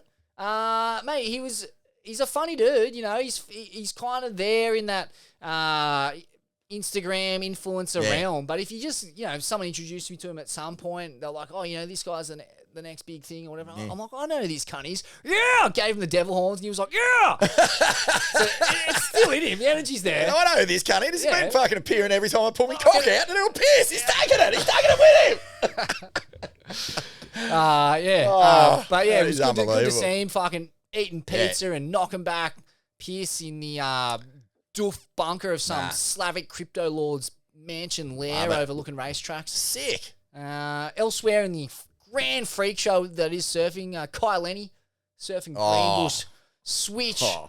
Fucking cunt. Where's the respect? We thought Eimeo was taking the piss. This cunt is properly taking piss. Come on, that's a serious wave that hurts a lot of people. That's actually just it's an assault, isn't it? It's an assault on all of us genuine people who go surfing and just try to have a bit of fucking fun and get one wave here and there. He's surfing Greenbush switch. Proper disgrace. Demir Dawsey was on hand to capture it, the great landsman. This is what he had to say. This session with Lenny at Greenbush was an all-day affair. After shooting all morning in overcast to rainy conditions, the sun finally came out, the tide dropped to low, and the crowd thinned to just Kai, Maui, Mark, and myself. The craziest part of this day wasn't how good the waves were. It was more the fact that Kai had decided to surf switchfoot in solid and very shallow, draining left-handers. Amazingly, he made all those switch waves except for the one super deep set that he took off on for his backside natural stance. How ironic. Wow. Kai's a freak of nature. Who would have taken that second empty wave and dropped in switch? Not many. Laird spawn of Laird. Indeed, and like a little Laird. Look, he's in that realm of like where Laird would just appear doing something so ridiculous you couldn't even understand it. Remember, there was no supping really before Laird. Nah. He just appeared in a lineup one day, standing up where everyone else was lying down. Who could forget him? Hydro falling in ski boots at maxing, kind of maxed out Raglan. Yeah, strapped in like Hawaii 9-1 era, doing loop-de-loops out freaking backdoor pipeline and off the wall. Loop-de-loops. Like, this is the world that Lenny inhabits. And again, it's a piss take, mate. It's fucking piss take. Yeah. Speaking of Laird too, I got relayed a wild yarn about an almost fisticuffs between the great Laird and the great Wim Hof. What? Yeah. So apparently there was meant to be some kind of wellness summit going down in Laird World, and Wim Hof was invited, allegedly. And Wim Hof fronted him over, hey, mate, you're fucking knocking off me technique and passing it off as your own or some kind of thing like that. You're bastardizing my technique. And I think apparently Wim likes a beer and, got to be beery and might have sprayed Laird. And, Laird's taken no guff from no cunt, even a biblical figure on his way to sainthood, and told him right where to put his pipe and smoke it.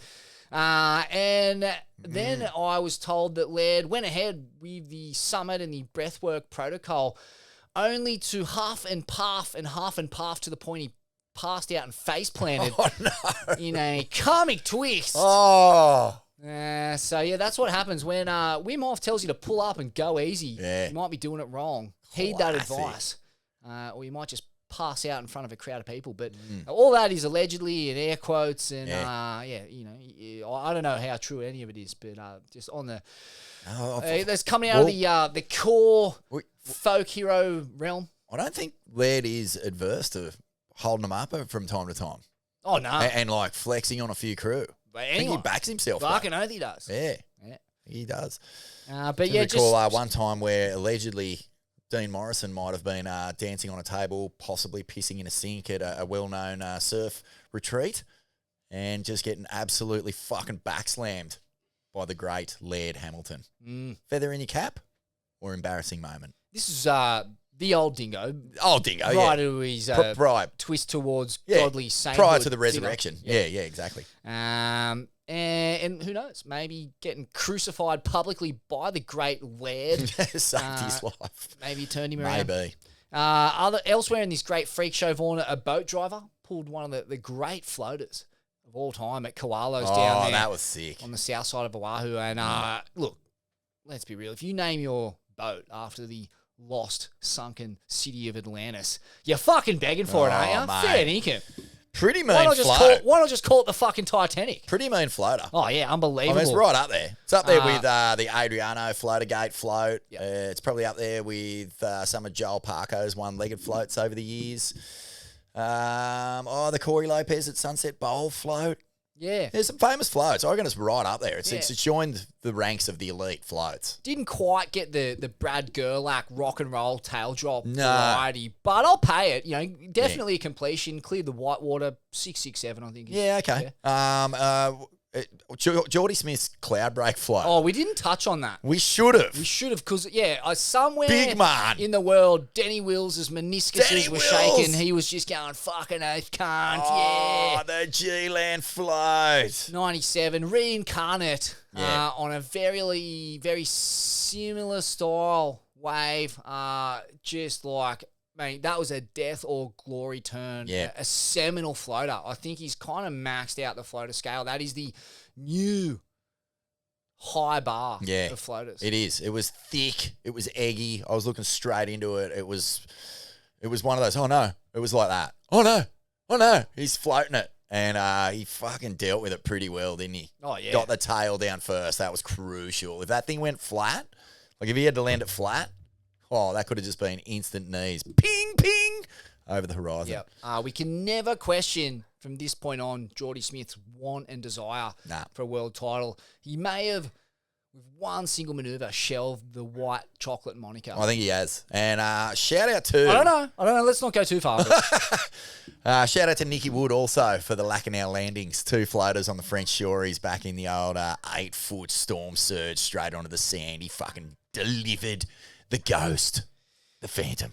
Locky Rombouts, he also paddled one of the squarest pits I've ever seen on this continent. I haven't seen this one. Is it on his Insta? Mate, have a look. Have a look at this thing. I'll bring it up for you. But hang on, no, you stay there. Is it on his Instagram? Do you know? It's actually not. Oh, okay. It's on this. Oh, what? Have a look at this thing. Here we go, bro. Oh my good lord, that is massive, mate. How's the vomit on the thing? And it goes dead flat? Yeah, so the crazy thing about this wave, it's one of those kind of like barely ever surfed, once in a decade style setups, way out to sea. I think it's like 2Ks out to sea. He's paddled out on his own, on his fucking 9 or 10-0, no helmet, and just backdoored the squarest possible paddleable wave. That's amazing. He's a wild He's unit, a wild unit. I think I told you, but I used to live in this little apartment at South Avalon, and I'd wake up in the morning, and I had a little view over South Ave there. Couldn't quite see LA, so that was a bit of a bummer for me. But it was straight opposite the park, and in that park there are these fucking enormous, like 10-story Norfolk pines, and I'd get out there onto my little deck in the morning, and I'd just be looking out over the beach, and there'd be fucking Locky Rombouts doing a headstand on a little platform he'd built on the very, very top of the biggest Norfolk pine in South Ave. A headstand, watching the sun come up. No shit, bro. So he'd climb up there in the dark and he built this little platform that would support him doing a headstand. Unbelievable. Fucking mad dog. And then I believe, as legend What's that has about? whipped out his old fella, took a piss, and there was Eimeo at the bottom, collected it. Madness. Yeah, milking the Absolute last piss drops take. too. He's like, you think this cunt's taking the piss? I'm taking his piss. Oh, yeah. Wow. But, yeah, what a fucking mad dog, man. He's a real proper down old school core lord doing that sort of shit. There's a few of them. Oh, dude. He is one of the most unique characters in the surf galaxy. Like, the surfing he's doing it's like the futuristic version of heavy water surfing where you've got this guy who's like, he's built like a fucking Viking. Like, I always wonder where we can go next. And I think where we can go next is getting guys of Locky's body type. So getting like kind of like NRL players, guys who are like 6'5", 100 kilos plus, who can fucking properly knife it with flawless technique on 10-foot boards. And then, like he's backdooring that reef break like it is just a fucking, a 6-foot perfect A-frame at South Sumatra, except the thing's like fucking 10 to 12 and throws 10 to 12 It brings wide. up a really interesting conversation, that little angle that you just nailed. Like, what is the ideal surfing body shape these days? Because just thinking about, like, that wave and what he did, and then you think about, like, okay, there's just been a 6-star in Japan in the worst fucking surf I've seen for a comp since the US Open. And the 4 Aussies who made the finals, semis better, are not tiny dudes. They're kind of big dudes. They're like thick, like Reginado, Caleb Tancred, who won it, Lennox Smith. Like, they're not small dudes, mate. Who was the other guy in that final, actually? Don't know. But, is that the ideal shape now? 6'2", fucking ripped, long enough to sort of like be flexible and have all the big sort of like the air game and stuff. So long and rangy, but for sure, also thick and muscular and like... it is a muscular, sinewy build. Like, you only have to look at the best surfers in the world. They all have that build. John Florence, Gabriel Medina, Jack Robinson, Ethan Ewing, Geordie Smith, and that next crop that you mentioned. It might have been Harley Walters even, I'm not sure. Another long and strong. Long and strong. Character. Long and strong, bro. But I'm looking at, like, what is the maximal kind of surfing that can be done, and what's the ideal body type for that? Like, you're thinking kind of Dorian and Alex Gray, that crazy Tahitian right.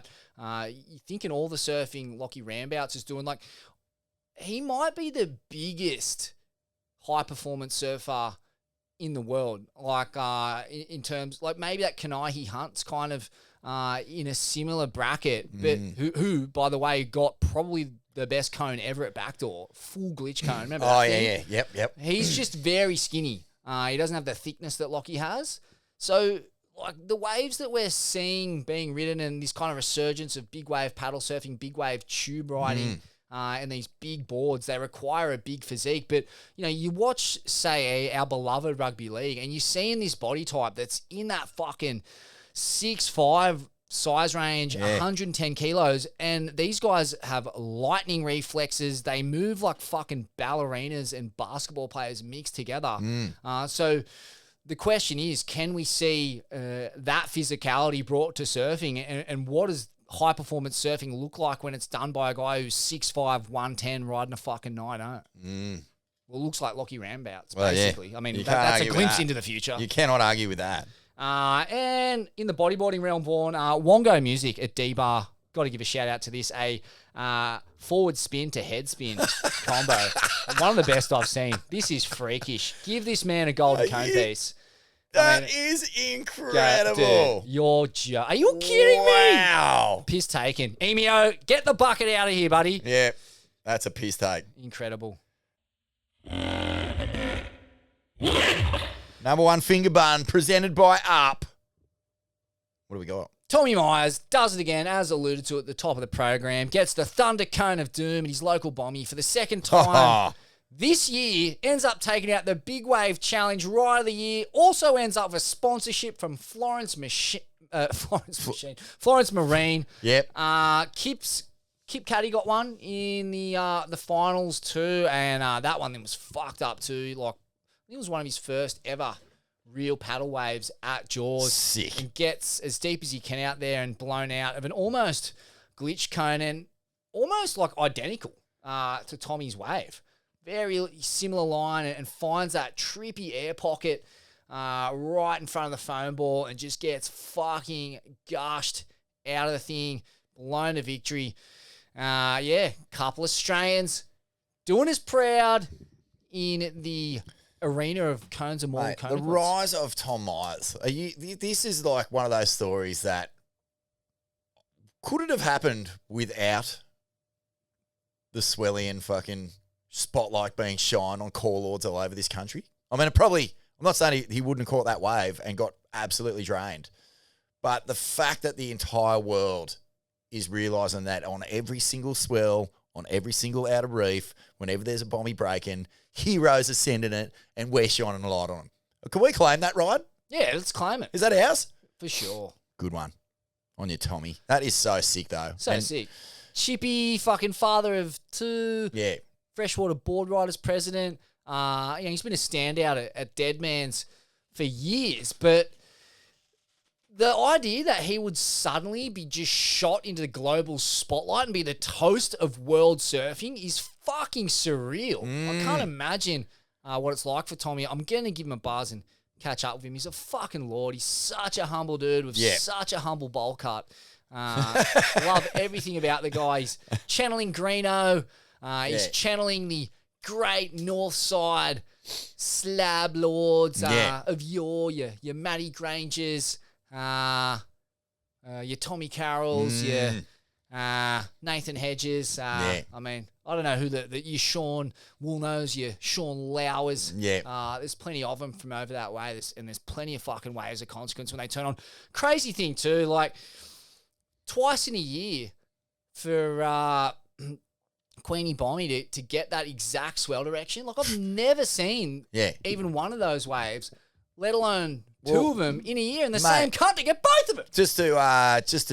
I know that Tom has probably had quotes all over his Instagram, from all the grades going, that is insane. But when I was in Fiji, Goat, my mate Goat, he couldn't believe it. He was like, how's that Grom getting the same wave, the same exact wave twice? He was just fully blown away. Couldn't get his head around it. And you're talking about a guy who watches a lot of ocean, knows waves inside out, like fully spacing on the fact that the same wave broke twice and the same guy was on it. It's not like that lineup is fucking empty either, dude. It's chockers. When you look at the drone footage, fucking that many crew on it. But he just knows the one that he wants. Yeah. It's a crazy line too. It's like you're not knifing directly into the pit. There's like this little kind of entry, a deeper entry that allows you to get in and then hook it under the hood and get in that super deep air pocket. And both Kip and Tommy have that line mastered. And they call Queensy Bommy Timu Jaws. Well, fuck, it just beat out Jaws for the best wave in this big wave challenge. So, fuck, Timu no longer. Timu no longer, mate. And yet again, another example of Australia being the best surfing nation on earth. Even our fucking bombies are number one. Under or over? Under or over? You. Mate, in the big wave game, it's not all Mondo cones and chest-beating heroics. There's plenty of fucking like life-threatening hidings, as we know.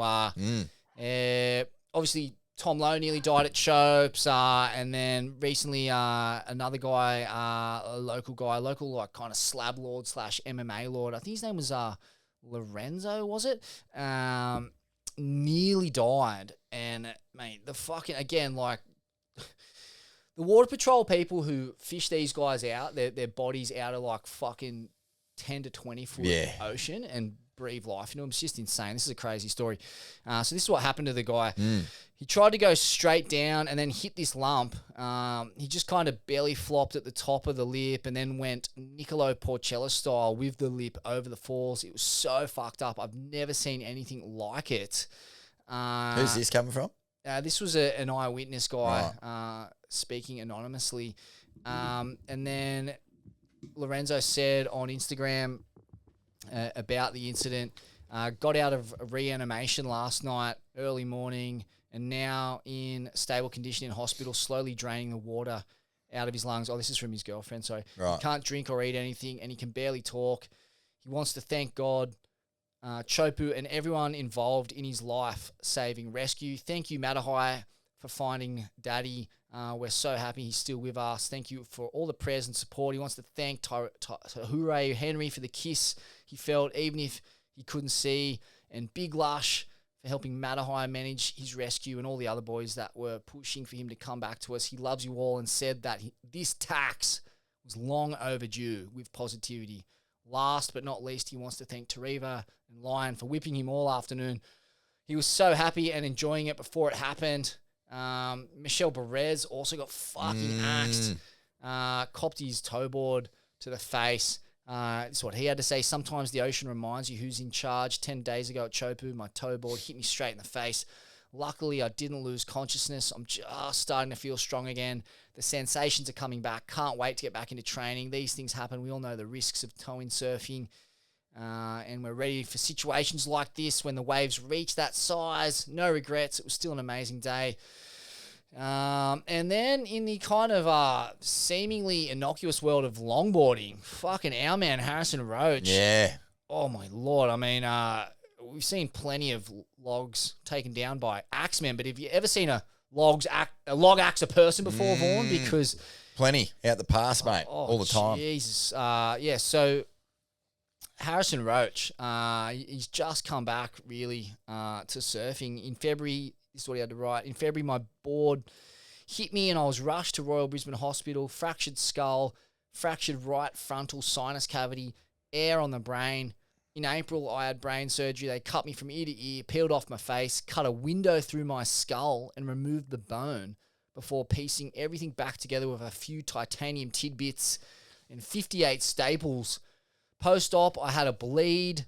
Now, that's a brain bleed. A week later, it worsened and I got a fresh surgery sponge in prep for a Face-Off, the sequel. Luckily, like the movie, which was shit at first but got better with age, the surgeons decided to give me some time to gather critical acclaim. While I've been tempted to flood your feed with zero context hospital posts over the last 6 months, I thought I'd wait to be able to share a happy ending, which came this week in the form of an all clear from the neuro team. I know a surf injury isn't a big deal with what's going on in the world right now, and rightly so, but it has been a big deal for me personally. So take this excessively long caption as my cathartic exercise in closure, and if anyone has the number for the guy at Gaff, I'm in the market for a helmet.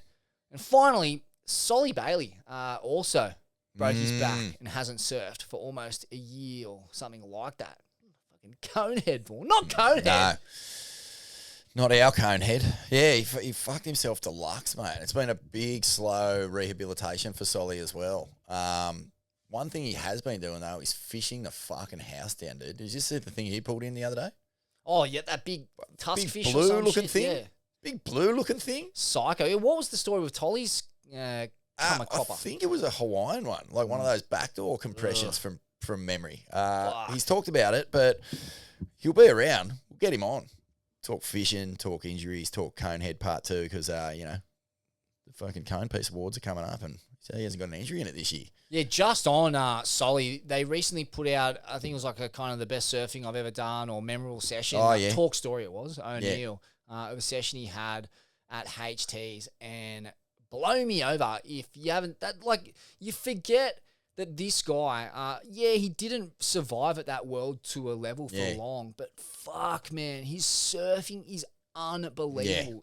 Like the purest rail game, the biggest, straightest punts, as good in the tube as anyone. Like just from a puristic, stylistic sense, and having the fundamentals of surfing absolutely mastered in a timeless and a flawless way. Sully Bailey maxes out the meter, and his competitive results do not reflect that. and I actually Let think the record show. Well, I reckon the way that he's crafted out his life now is just a full testament to someone who does it for all the right reasons. Like, his whole life is just based around finding fish, mate. Find the best fish, get perfect waves, rip the fucking dick off them, and go fishing. How easy. And shout out to the marketing gurus at O'Neill for seeing that and recognising that. Bainey, pat on the back, mate. Well played, because he could have easily been lost to a job site once his World Tour career wrapped. No doubt. They've stuck with him, and at times I was, almost surprised. And how long are his balls? Is he starting to sort of get towards that zone of, like, that next generation, the octogenarians of fucking being the sex symbols of the surf industry again? Is he there yet? Oh, I think he's still young, isn't he? Well, I don't think age matters. I think it's really just about the surfing he's doing. And, as Conehead showed us by sweeping the Gold Conepiece Awards. Clean sweep. Even the women's categories. Unbelievable. But, an incredible performance, and there's so many good years left in his surfing. There's been injuries deluxe around the place, man. I'm just, I'm glad, especially in the case of, these people that we know personally, has a Sully, like, it's fucking, you don't want to see your mates go down.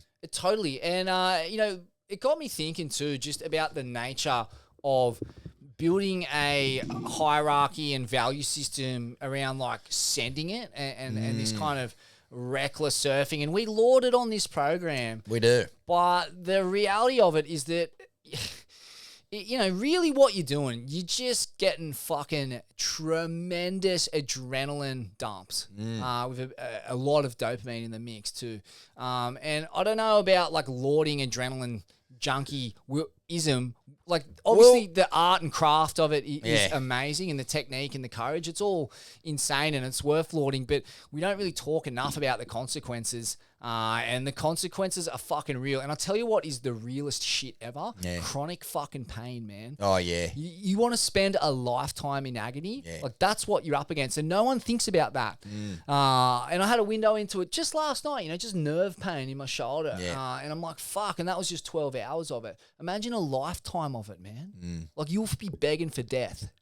Oh, big time. And that's real talk, man. And all brain injuries that turn you into a miserable, sad sap, a volatile person, like, or CTE. Like, there's, like, all of these things that aren't talked about in the conversation with celebrating acts of, aquatic heroism. You can also become wrapped in agony and a burden for others by being selfish and not really having a good look at the consequences. Yeah. I feel like, and I'm only speaking from my own recent experience, like when I was in Fiji this trip, I went earlier this year with Ock and had a real fun time. Surf was pumping, all that. This year I just did not feel connected to Cloudbreak at all. I felt like I paddled out and it was like an ex-girlfriend at a party who had forgotten my name, didn't know I existed, and I was just sort of like walking around going, hey, remember me? Like, hey, this is cool. But it was like I just couldn't connect with it. And I just, instead of getting all eggy about it and trying to find a way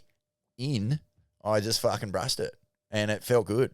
And Such a good call, man. I just was going, this is fucking not happening this trip. I could feel it in my blood, bro. I could feel it. And I had the board. I actually didn't have the board for the first two surfs, so that fucking wigged me out. I was having to borrow boards because my boards didn't turn up. As soon as the big horse got there, I paddled out and I went, fuck, this wave is just I'm not gelling with it this trip. Then I went to Wilkes, had this fucking sickest surf ever. Oh, mate, I love that intuition and the fact that you listen to it, because that is exactly the circumstances that led to this injury. Right. Where,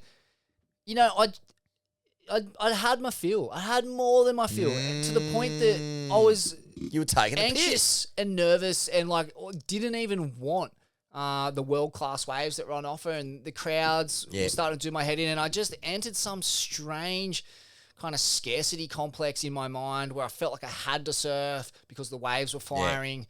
And you only surf those kinds of waves if you really want it. If you wake up and you want it, go surf them. But if you're just forcing yourself to surf them because they're there, that's when you get hurt. You just make bad decisions. And that's all these injuries are. Like, if you're right of mind, and you're making good decisions, you won't get hurt. You can surf these kinds of waves indefinitely. But the moment you start entering some kind of wacky, warped mindset, that's the time to pull the pin. And you know it. You can feel it. Pay attention to those feelings. And it can be counterintuitive. It can seem counterintuitive to turn your back on roping perfect hollow waves of the kind you could have only dreamed of when you're growing up at some inner city shithole slop fest. But that's just what you have to do sometimes for longevity's sake. Yeah. It's a big under. Fucking injuries. Life-threatening injuries. And ignoring the biggest intuition, under. that's a big under. Fuck, mate. They rattle you to the core. They fucking absolutely upend your life because you lose your biggest source of meaning and purpose and endorphins. It's stripped away from you and you're just like, fuck, how do I generate happiness between now? choosing not to surf and not being able to surf. Oh, yeah. Like, mate, big difference. Oh, well, you get up in the morning, you don't feel like a surf, that's one thing. But if you get up in the morning, you can't surf, fucking get ready for the spiral. yeah, and these injuries, they'll never, your part of your body, when it's a serious one, it'll never be the same again. Yeah. Knee ligaments, shoulder ligaments, like these things are fucking like 1 to 2 year turnarounds. Surgery, 6 to 9 months of rehab, like the whole fucking works. Waiting a year for surgery, or go on the private route, 10 to 20 to 40 grand. Like, fuck, it's wild. Nah. It's Careful, Swellians. Yeah, you got to be careful out there, Swellians. Be careful, mate. Under. Oh, well, let's doff the cap to Gabriel Medina at the NFL in Brazil, Vaughan. I didn't even see this. Oh, wow. I mean, look.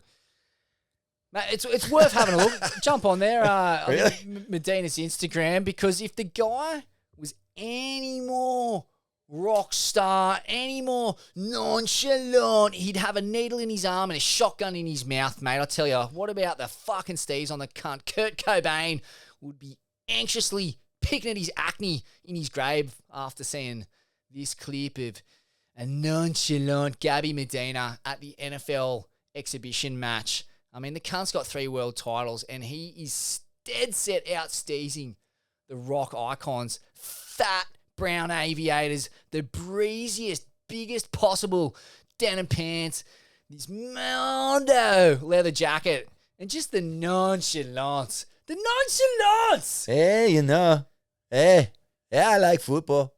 I know the rules. I mean, you've never seen a man exhibit less emotion, exude more, dare I say it again, nonchalance. He could have dead set been waking up and putting some toast in the toaster or knocking over his 15th supermodel of the mansion party. Oh, is this it? He's just cruising as. Now, there's a video of him in the mix there. Oh, this one. Oh, it's something like that. Look at it. Oh, he's just... Mate, he's in a stadium with the NFL and I bet everyone there is just absolutely fizzing that he's there. He's probably rooted half the stadium. Mate, it's so funny to see him in that mode. Haven't copped him Yeah. in other modes, when he was hanging with Yeah. Kingy down there at Sewers, at fucking Mars, Yeah. and, where he's just kind of coring out and he's just one of the boys on the beach, just kind of frothing around. But then, they know how to bung it on. Yeah. When the glitz and the glamour and the red carpet gets rolled What out. is... Oh, mate, this is actually epic. Like, what is his MO going to be? He's coming back next year. He's not coming. But, will he have a full year in him? Because it's a full campaign. He doesn't just have to do enough to make the finals. It's like, fucking, you're on every comp. Has he got the fucking desire, Smivvy? He's got the talent. But for Medina now, it feels like it's just all about... is he going to rock up to these comps after rocking up to NFL games, walk down to the, the contest scaffold, go to this fucking subpar backstage athlete area that doesn't even hold a candle to what he's probably doing when he goes to a fucking football match in Brazil, and just walk in and just go, what is this fucking backyard fucking shit show that I'm walking in on? Where's the fucking music and the fireworks when I walk down the beach? Consider this. He could not be more famous in Brazil. He could not be more famous. He's on the same fucking pegging as Neymar. He's the guest of honor at the NFL Brazil exhibition match. And he's fucking walking around like Kanye West with his fucking leathers and his sunnies on. Bono, bro. What about the stees on him? What about the aviators? I watched this game, but whatever. See you at my mansion with Neymar after. Yeah, and bring your girlfriend if you feel like up to it or whatever. I don't know. I'm cool. I'll rip her apart like a Like a cooked Portuguese chicken, yeah? Oh, no. While I'm eating my black Fuck it. beans on the side and a acai bowl for dessert. Yeah, if you feel like it, you can bring your girl. It's cool. Yeah, drip It's with cool the with me. acai on the titties, make it like this, washing side to I side, fucking wax on, love wax this guy. off. I love him. He's so Fuck. fucking. He's unlike Oh any my surf star we've God. ever had. Hey, Unlike it. because Goat was fucking the most famous surfer on the planet and might still be. Yeah. But no one is swaggering around like this cunt. Like Potts, maybe back in the day had that, too much pussy in the 90s kind of vibe. Yeah. Goat was definitely like maxing out the puss medus meter. He was maxing out, but he had no, the swag. He was not swagging in.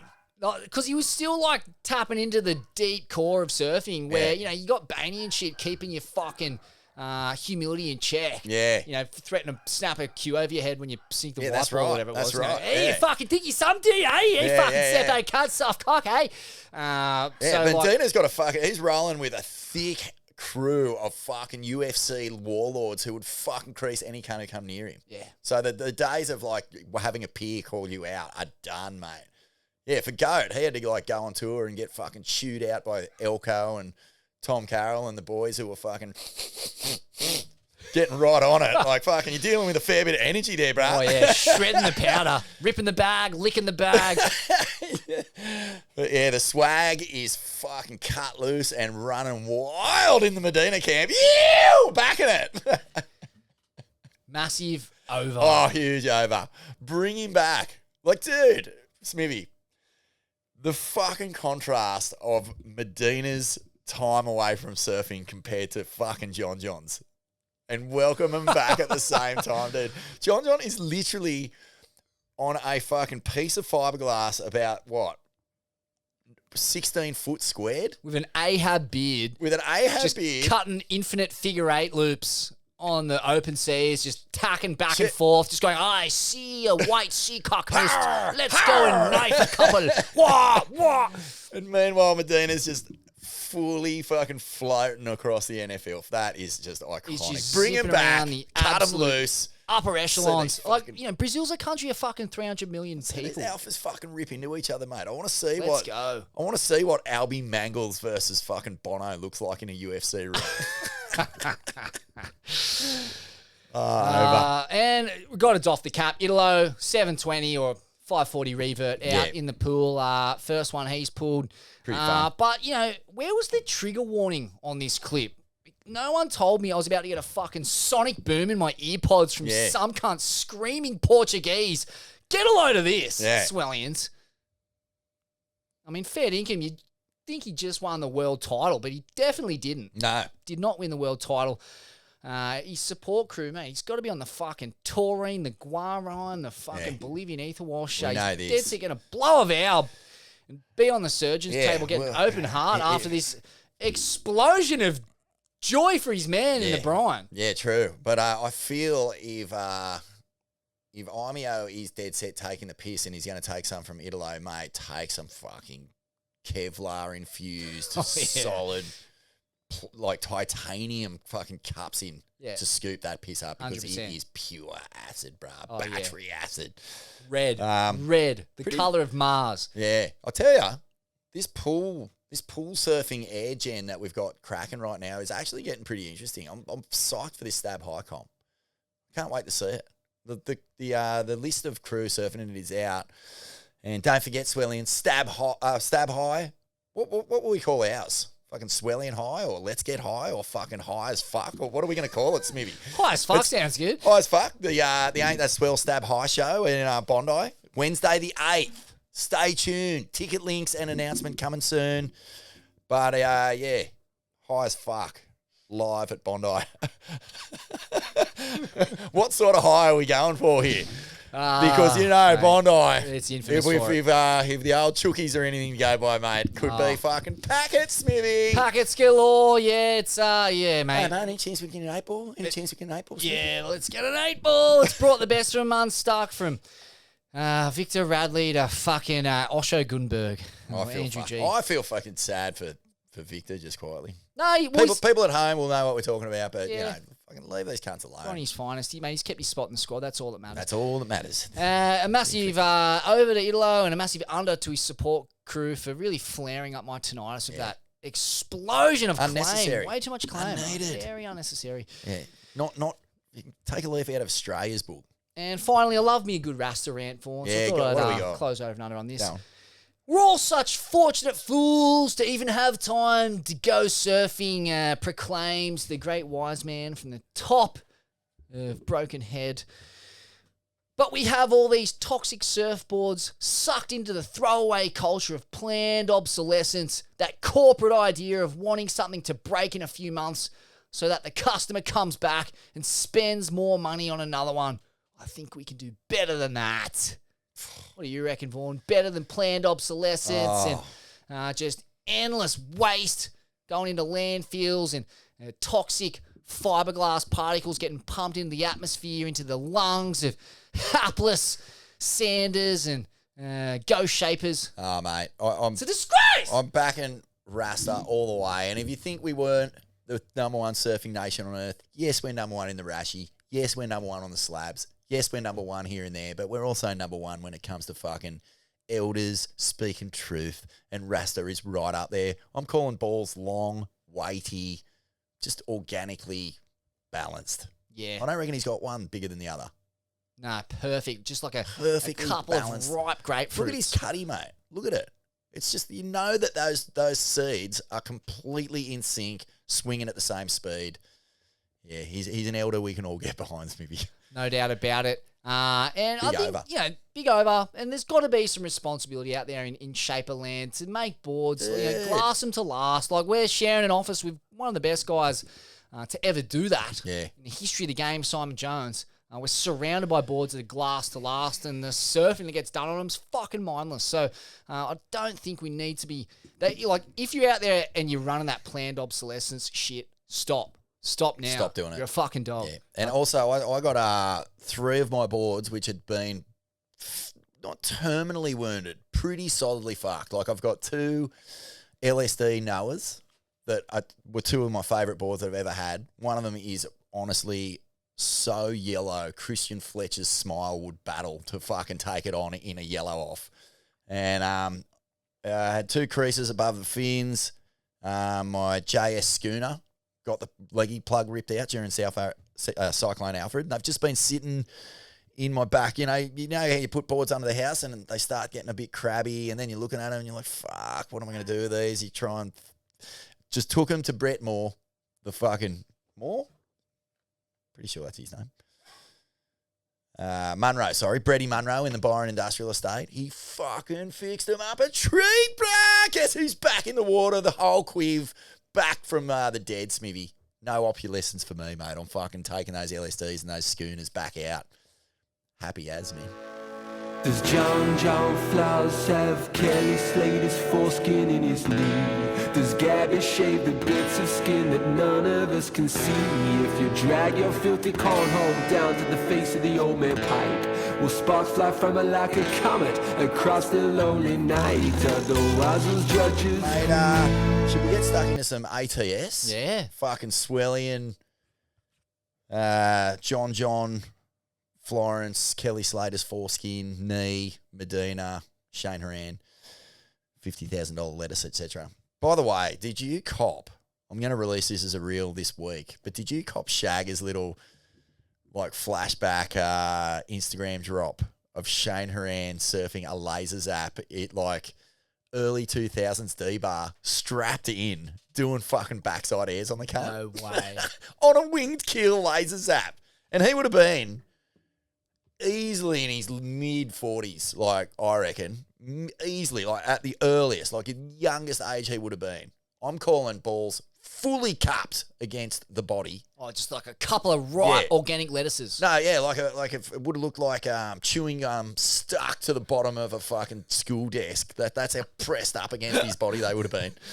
And he's out there, dude, just the ultimate futurist. This is in peak Cooley Kids era, and he's out there on a laser zap, strapped in, pre-long bottom fucking strapped in airs, doing airs on his fucking McCoy. what an absolute fucking lord. Oh, mate. There's some Lordish behaviour. lordish behaviour. There's some big Scum Valley energy getting around the joint. I think Shagger may have also posted a fucked up clip of Dave Davo just going backside vertical at D-Bar. But just on the Shane Horan tip, I was in Bali doing some Wim Hof with Kobe and Bruce Irons. And Bruce, it was such a weird thing to do that Wim Hof together. And then for Bruce, next minute, to go into a surf shop there at White Monkey, and out of all the boards he could choose, chose a fucking bum-tailed fucking Shane Horan laser zap. Yes!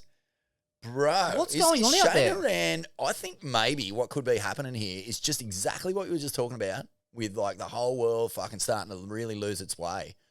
We're all starting to tap back into that screaming blue, live up in the hills, grow your lettuce, turn your back on the 50 grand, grow your lettuce, and just fucking be in sync. Be Tao, man. Be Taoism, bro. Yeah. Seriously, it's what... Do your yoga. Man, it's so trippy. Fucking tap into a bit of Haran energy. Because when I think about Haran, like I owe a lot of my career to him. I think it all starts at the single fin contests down there at Bondi with me on the mic next to Shane. And then that kind of gives way to this podcast, which in turn kind of helps...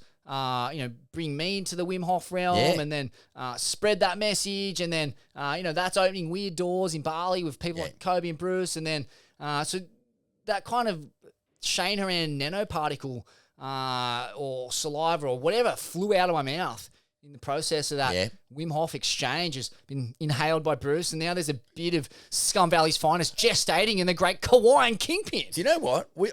I think we've only ever had cosmic apricots with Shane Horan, eh? I don't think we've ever had him on the pod. Never had him on the Dude, pod. That is fucking disgrace. It is a disgrace. It's a disgrace.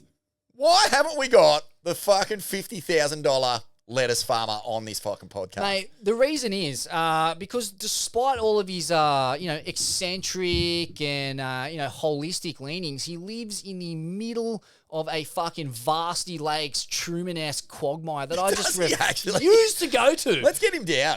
He's never coming down. No, we must.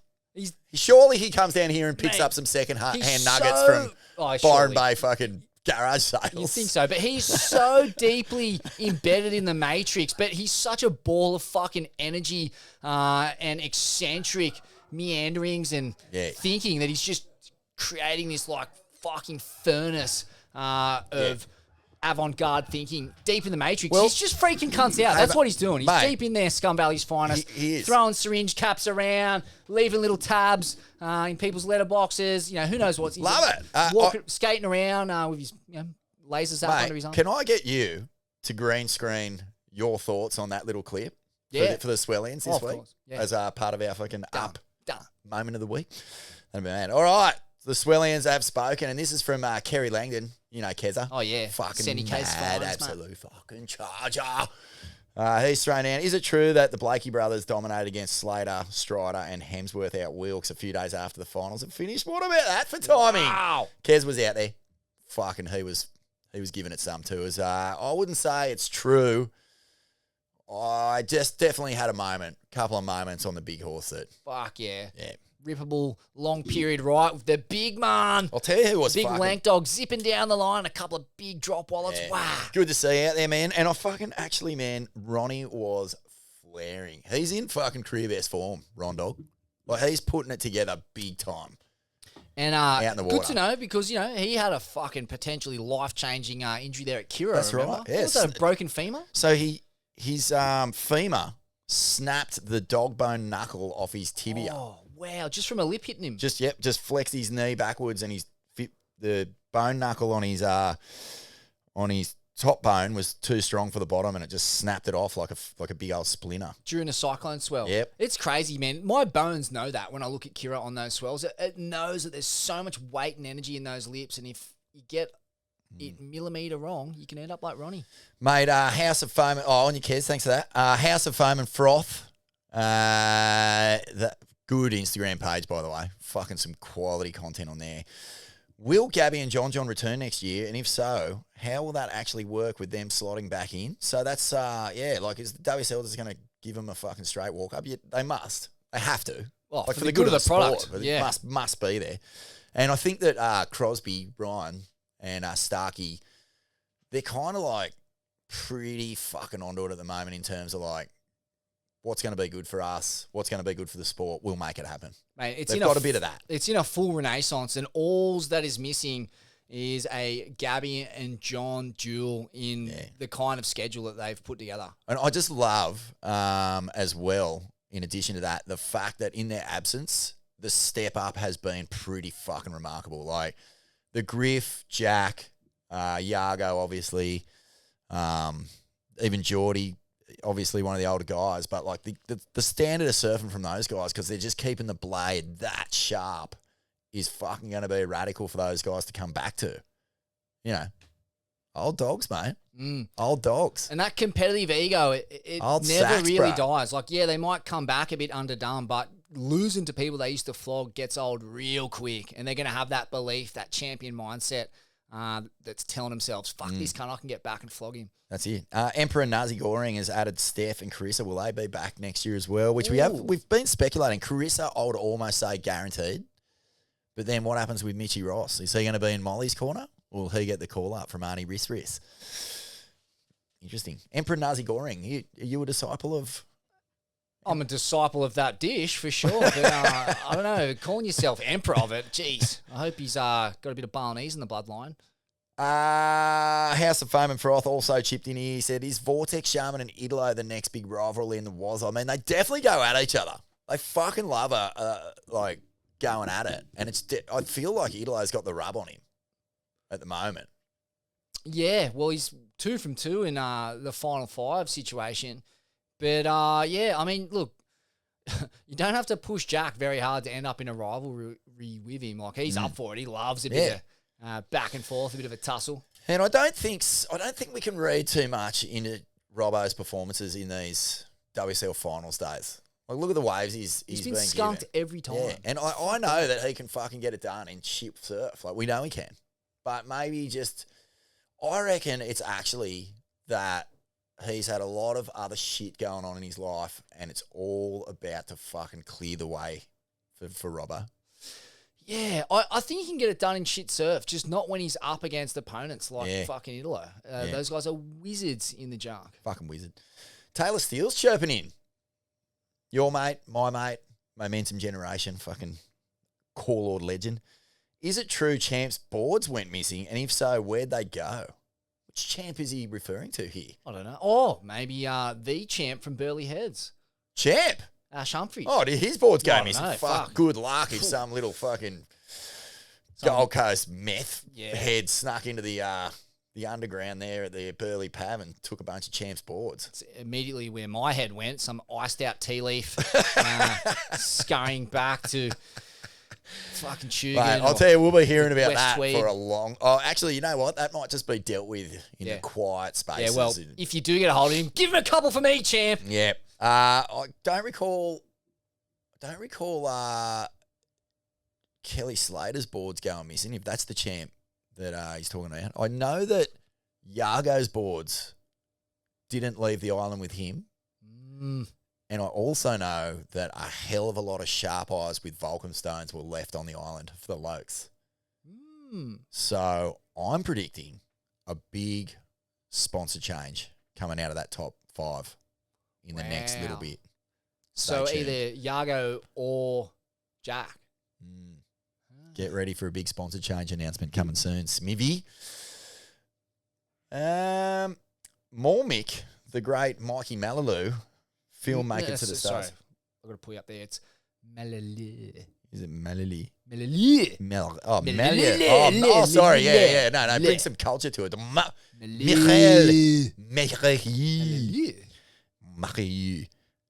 He's a Kiwi. He's not in French yet. Yeah, right. Said maybe God is real. Just threw that out there. Oh, yeah. Thoughts? Fair play. No, I agree. Agreed. Are you a God man? Are you a Ganesha man? Are you a, what do you call the earth? A Gaia man? Yeah, I think it's all one cunt, to be honest. Yeah. Of no specific gender, just... No, yeah. Exactly. The cunt is a gender neutral term in this country, and keep it at that. I'm a universe guy. Yeah, I think they're interchangeable. Universe, God. I always feel the need to, like, when I say God, preface it with universe or God. It's going to be cumbersome to say both, though. God's just fucking easier. You know what tripped me out? Yeah. Is that dog is God spelled backwards. Oh, And like, never thought about it. dogs are God. Like, they're unconditionally loving. They're your best friend. They're always there to pep up. Like, the unconditional love that dogs give you that is God. That's like my concept. Have you of God. ever put your hand in my chihuahua's little box when she's in there and tried to remove her? Oh, fuck. I thought you were going for something different there. No. was But, like, mate, geez, that's I a- don't know if my dog is God. I think my dog is just a raving little cunt. Yeah. She, like, if you put your hand anywhere near her while she's eating, she's like, she just goes fucking that skits. And Yeah. I don't know. Maybe that is God. Don't put your hand where shit doesn't fucking belong, bruh. Well, totally. Yeah. I'm sure it's in the Bible. I love her. It was her birthday 2 days ago. Happy birthday, Smokey. Love you. Cabaret. Or cabaret. Cabaret. He says, how do we fix the QS? Billabong Tahara Pro surfed worse conditions than any local board riders club would stick their groms out in. 5 on the shat rating. Good outcome for the couple of Aussie lads, nonetheless. 5 on the shat rate. Does he know how the shat rating works, I bro? don't think he does. I think he means S a for 0. skits. H for mad. Mad? A for are you Are kidding, you kidding me? T for fucking torture. Torture. Actually, it kind of fits if Yeah. you're watching like dog shit ways. Ooh, shat. I don't think the regional queue needs work though. I think the Changers is a fucking dog's brekkie or God's brekkie, if you will. And that's where the attention needs to be. Although, Changers at pipe. Pray for Swell, Smivvy. Yeah. It's going to be fun. Geggy's back! Gaggy. Would you rather have Double John or Medina back on tour next year, both tied at pipe for a showdown, or start winter over again except with back-to-back swells and sand on all the points? So would you rather a John Medina back on tour showdown at pipe, or just winter starts over and we just all the points are lined up and we're getting swells? I'm easy going to marry John, fuck Medina, and kill those fucking points, dude. Would you really fuck Medina though? Do you think he's a generous lover, bro? Yeah, I mean... Do you think he's a generous lover? Like, Look, look, let's put it this way. I'd rather be the one doing the fucking than getting fucked by Medina if it's a choice there, because he's going to rip you apart like a cook chook. You're going to be sore for months. A tireless rousting. You don't want that. lots of John. Oh, sorry. Okay. I was going, why the fuck ever so much John noise on today's? But it's because I put that clip up. And anyway, the backside carve I was talking about. Pure music, man. Have you watched it? Oh, yeah. Yeah, No, actually, wait, yeah. You watched it, No, eh? I actually haven't. The backside. You haven't seen it? No, I haven't seen it. Can I show you? Yeah. Look at this. Look at this. I didn't want to sound like I was underdone. Look at this. Whoosh, Watch the combo. Oh. Dude, that's the one I'm talking about. Like that backside down carve is only matched in my existence by AI's cloud break swoop and John's very own frontside Haleiva hacks. That's it. That backside combo, it is a relatable combo. I think it's a combo we can all do. The down carve, keep your speed, pivot, belt it. But that is being done to a superhuman level on a supercharged cloud break canvas. And the result is one of the great buttery power combos you'll ever see. Wow! Can't believe I hadn't seen that. Yeah, it's... Oh, man. Okay, Bill Goat's Bath. So instead of talking about real goats piss, we're talking about Bill Goat's Bath. That cool with you? Yeah. Magic. He wants to know when we're coming to the States. Come on, are we actually going to the States anymore? Oh, mate. Look, to be honest, I think the red dot would be hovering around my forehead within moments of stepping off the plane. It's true, bro. I've been spraying capitalism that hard, and the CIA is out for Smivvy's Mate, blood. the second you stepped off, there'd be fucking Musk drones, just red dots all over you. Dead set looked like you were in fucking Predator. Yeah. Yeah. 100%. And look, mate, if they took one look at my metadata, which no doubt they have already done, probably thousands of times over, dogs. Yeah. I'll be getting straight on that plane back home. If I was lucky, I'd probably do a good 24 hours in the transit cells there at the airport. Get me a Norse, a little Remy from the fucking customs agent. I don't think it's happening anytime soon. I mean, I'd love to come over there and say good day to the Swellians holding it down. Yeah. No, there's a lot of good Swellians over there. Fucking earth, I think keep surfing, cunts. Keep your heads up. Just fucking don't get into that flag waving shit. Get rid of your fucking flags. Burn them all. Love the Seppo Swellians, mate. It's an endearing term that I fucking love, but yeah, fucking best of luck over there. Heaps of them out there too. Hey, Lord Frothington, what are your thoughts on Nike's recent move back into surfing? Speaking of red dots on your forehead. Can I say this? On the island, when we're on Tavarua, Italo is decked head to toe in Nike, and he dead set looked fucking amazing. It was sick. He wasn't wearing surf shit. He was wearing like Nike football jerseys, and had that like weird little those NFL skull caps that they put on under their helmets. And it's like radical looking shit. Had some pretty major stees going on due to the swoosh, but I'm a Billabong man, mate.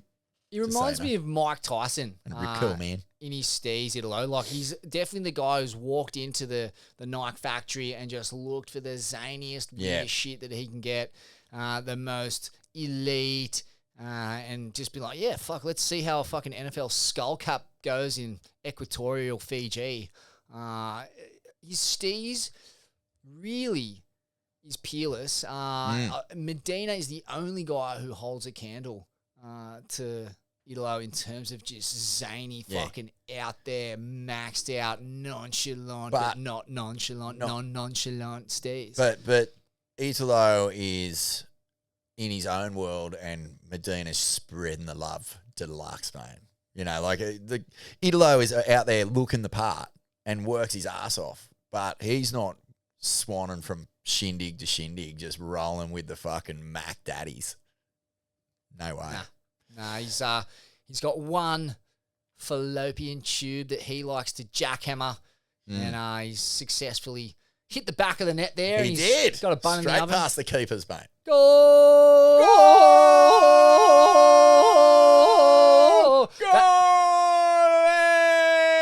That's actually direct audio from Italo's filmer. The sex tape will be coming out pretty soon. Niggs. How are you, bruv? Been a while. Something been wanting to ask for a while. Do you reckon the love is still there with Jack and Yago after being on Tavi, Deadly, and seeing them? Is it there? As a spectator, I'm just not seeing it. Feels opposite to me. I think they were in a pretty uniquely charged situation because of the Leandro factor, but they were fine, bro. They were hanging. They were chilling. They were buddies. Yeah, you'd think so. It was all good. You're all pros. Better surf technique has just thrown down. That's a epic 1-2 combo from JJF. Whatever, Trevor. Italo's double rote, pool Twizzlers, UTF-S. He's just throwing out a comment, not a question. Surf Mastery wants to know, Smith, is surfing sport or art? Just a nice, simple one there for you, bro. I think it's both based on the Thomas Campbell snapped 5 dichotomy. Yeah, well said. It's exactly where my brain went. And, I mean, look, I look at all sports and movement as being heavily artistic. It's just that instead of there being some fucking morbidly obese, depressed cunt with a paintbrush making his art, the body is the paintbrush, and the art is the movement and the technique and the acrobatics. So I definitely think surfing and sport is art. Life is art, like how you navigate through life with a plume. And art's a broad term. Definitely applies to surfing. Yeah, I Absolutely. think so, mate. I think of us as much more as artists than fucking jock. Yeah. Fame hungry, career hungry, just fucking puppets. Mate, something as simple as, sitting on the toilet and snapping one off with a nice little hip swivel, a little head snap feint, nice little ghost Love poo, that, bro. barely even need the toilet paper. Like, Can I take you to the moment that the big horse fucking lit me up? So I was at Wilkes. That didn't sound quite right, but I know what you mean. Oh, it was fucking so good. I was at Wilkes. When the big horse put one right through Yeah, you. the big horse got my fucking pineal gland throbbing. Oh. I took off on this wave. I did a bit of a high line. For 1 second, I thought about pulling in or doing a floater. It was just one of those like real kind of like sectiony bits. I thought, fuck, is this going to barrel? And on the very last second, I just sort of high lined down around this seggy. And you know how when you come around the seggy and it just sits into this perfect little bowl? And mate, not often do I give it everything. But fucking I gave it absolutely everything. Rondog happened to just be right on the shoulder where it was, just for a bit of it. That's probably actually where it came from. Because I saw him just sitting there. And I just fucking cracked this thing so hard, dude. Fins out the back. Already like flying into the next turn before I'd even known that I'd made it. Fucking scorched me. Like blew my own mind for just one hot second. Art, dude. Didn't feel like anything but pure in the moment expression, and it just fucking lit up. It lit up every sense in my body. Oh. I was that stoked. So cool to hear an experience like that coming from a turn, and Yeah. just the long tail of that dopamine squirt Still with me. And speaking of dopamine squirt, this is the second last question of the day from Jolie Stephen. He said, are the emerald orbs of the Padang Padang Cup still etched in Smivvy's perineum?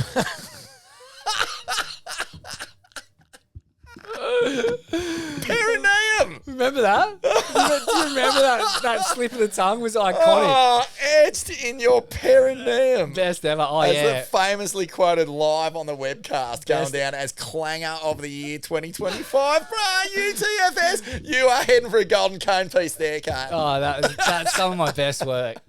Etched on my pen. You gotta go. Next time we get back to Bali, bro, we're going straight to the tattoos. Just pick one at random at Kuta. We'll go in and get that etched onto your perineum. I've got to find that audio tidbit. Yeah, some of my best work. God, Thanks, that's Tim. good. I think we'll leave it there, bro. Pitchfork 22 said, or Triple Two said, is Clay Marzo the modern day Michael Peterson? Please discuss. I'm just happy to back that, but fucking etched on your perineum, bro. Fucking welcome back, Smithy. Went for pineal, came up with perineum. Couldn't win. Are you kidding? Are you kidding? Are you kidding? Are you kidding?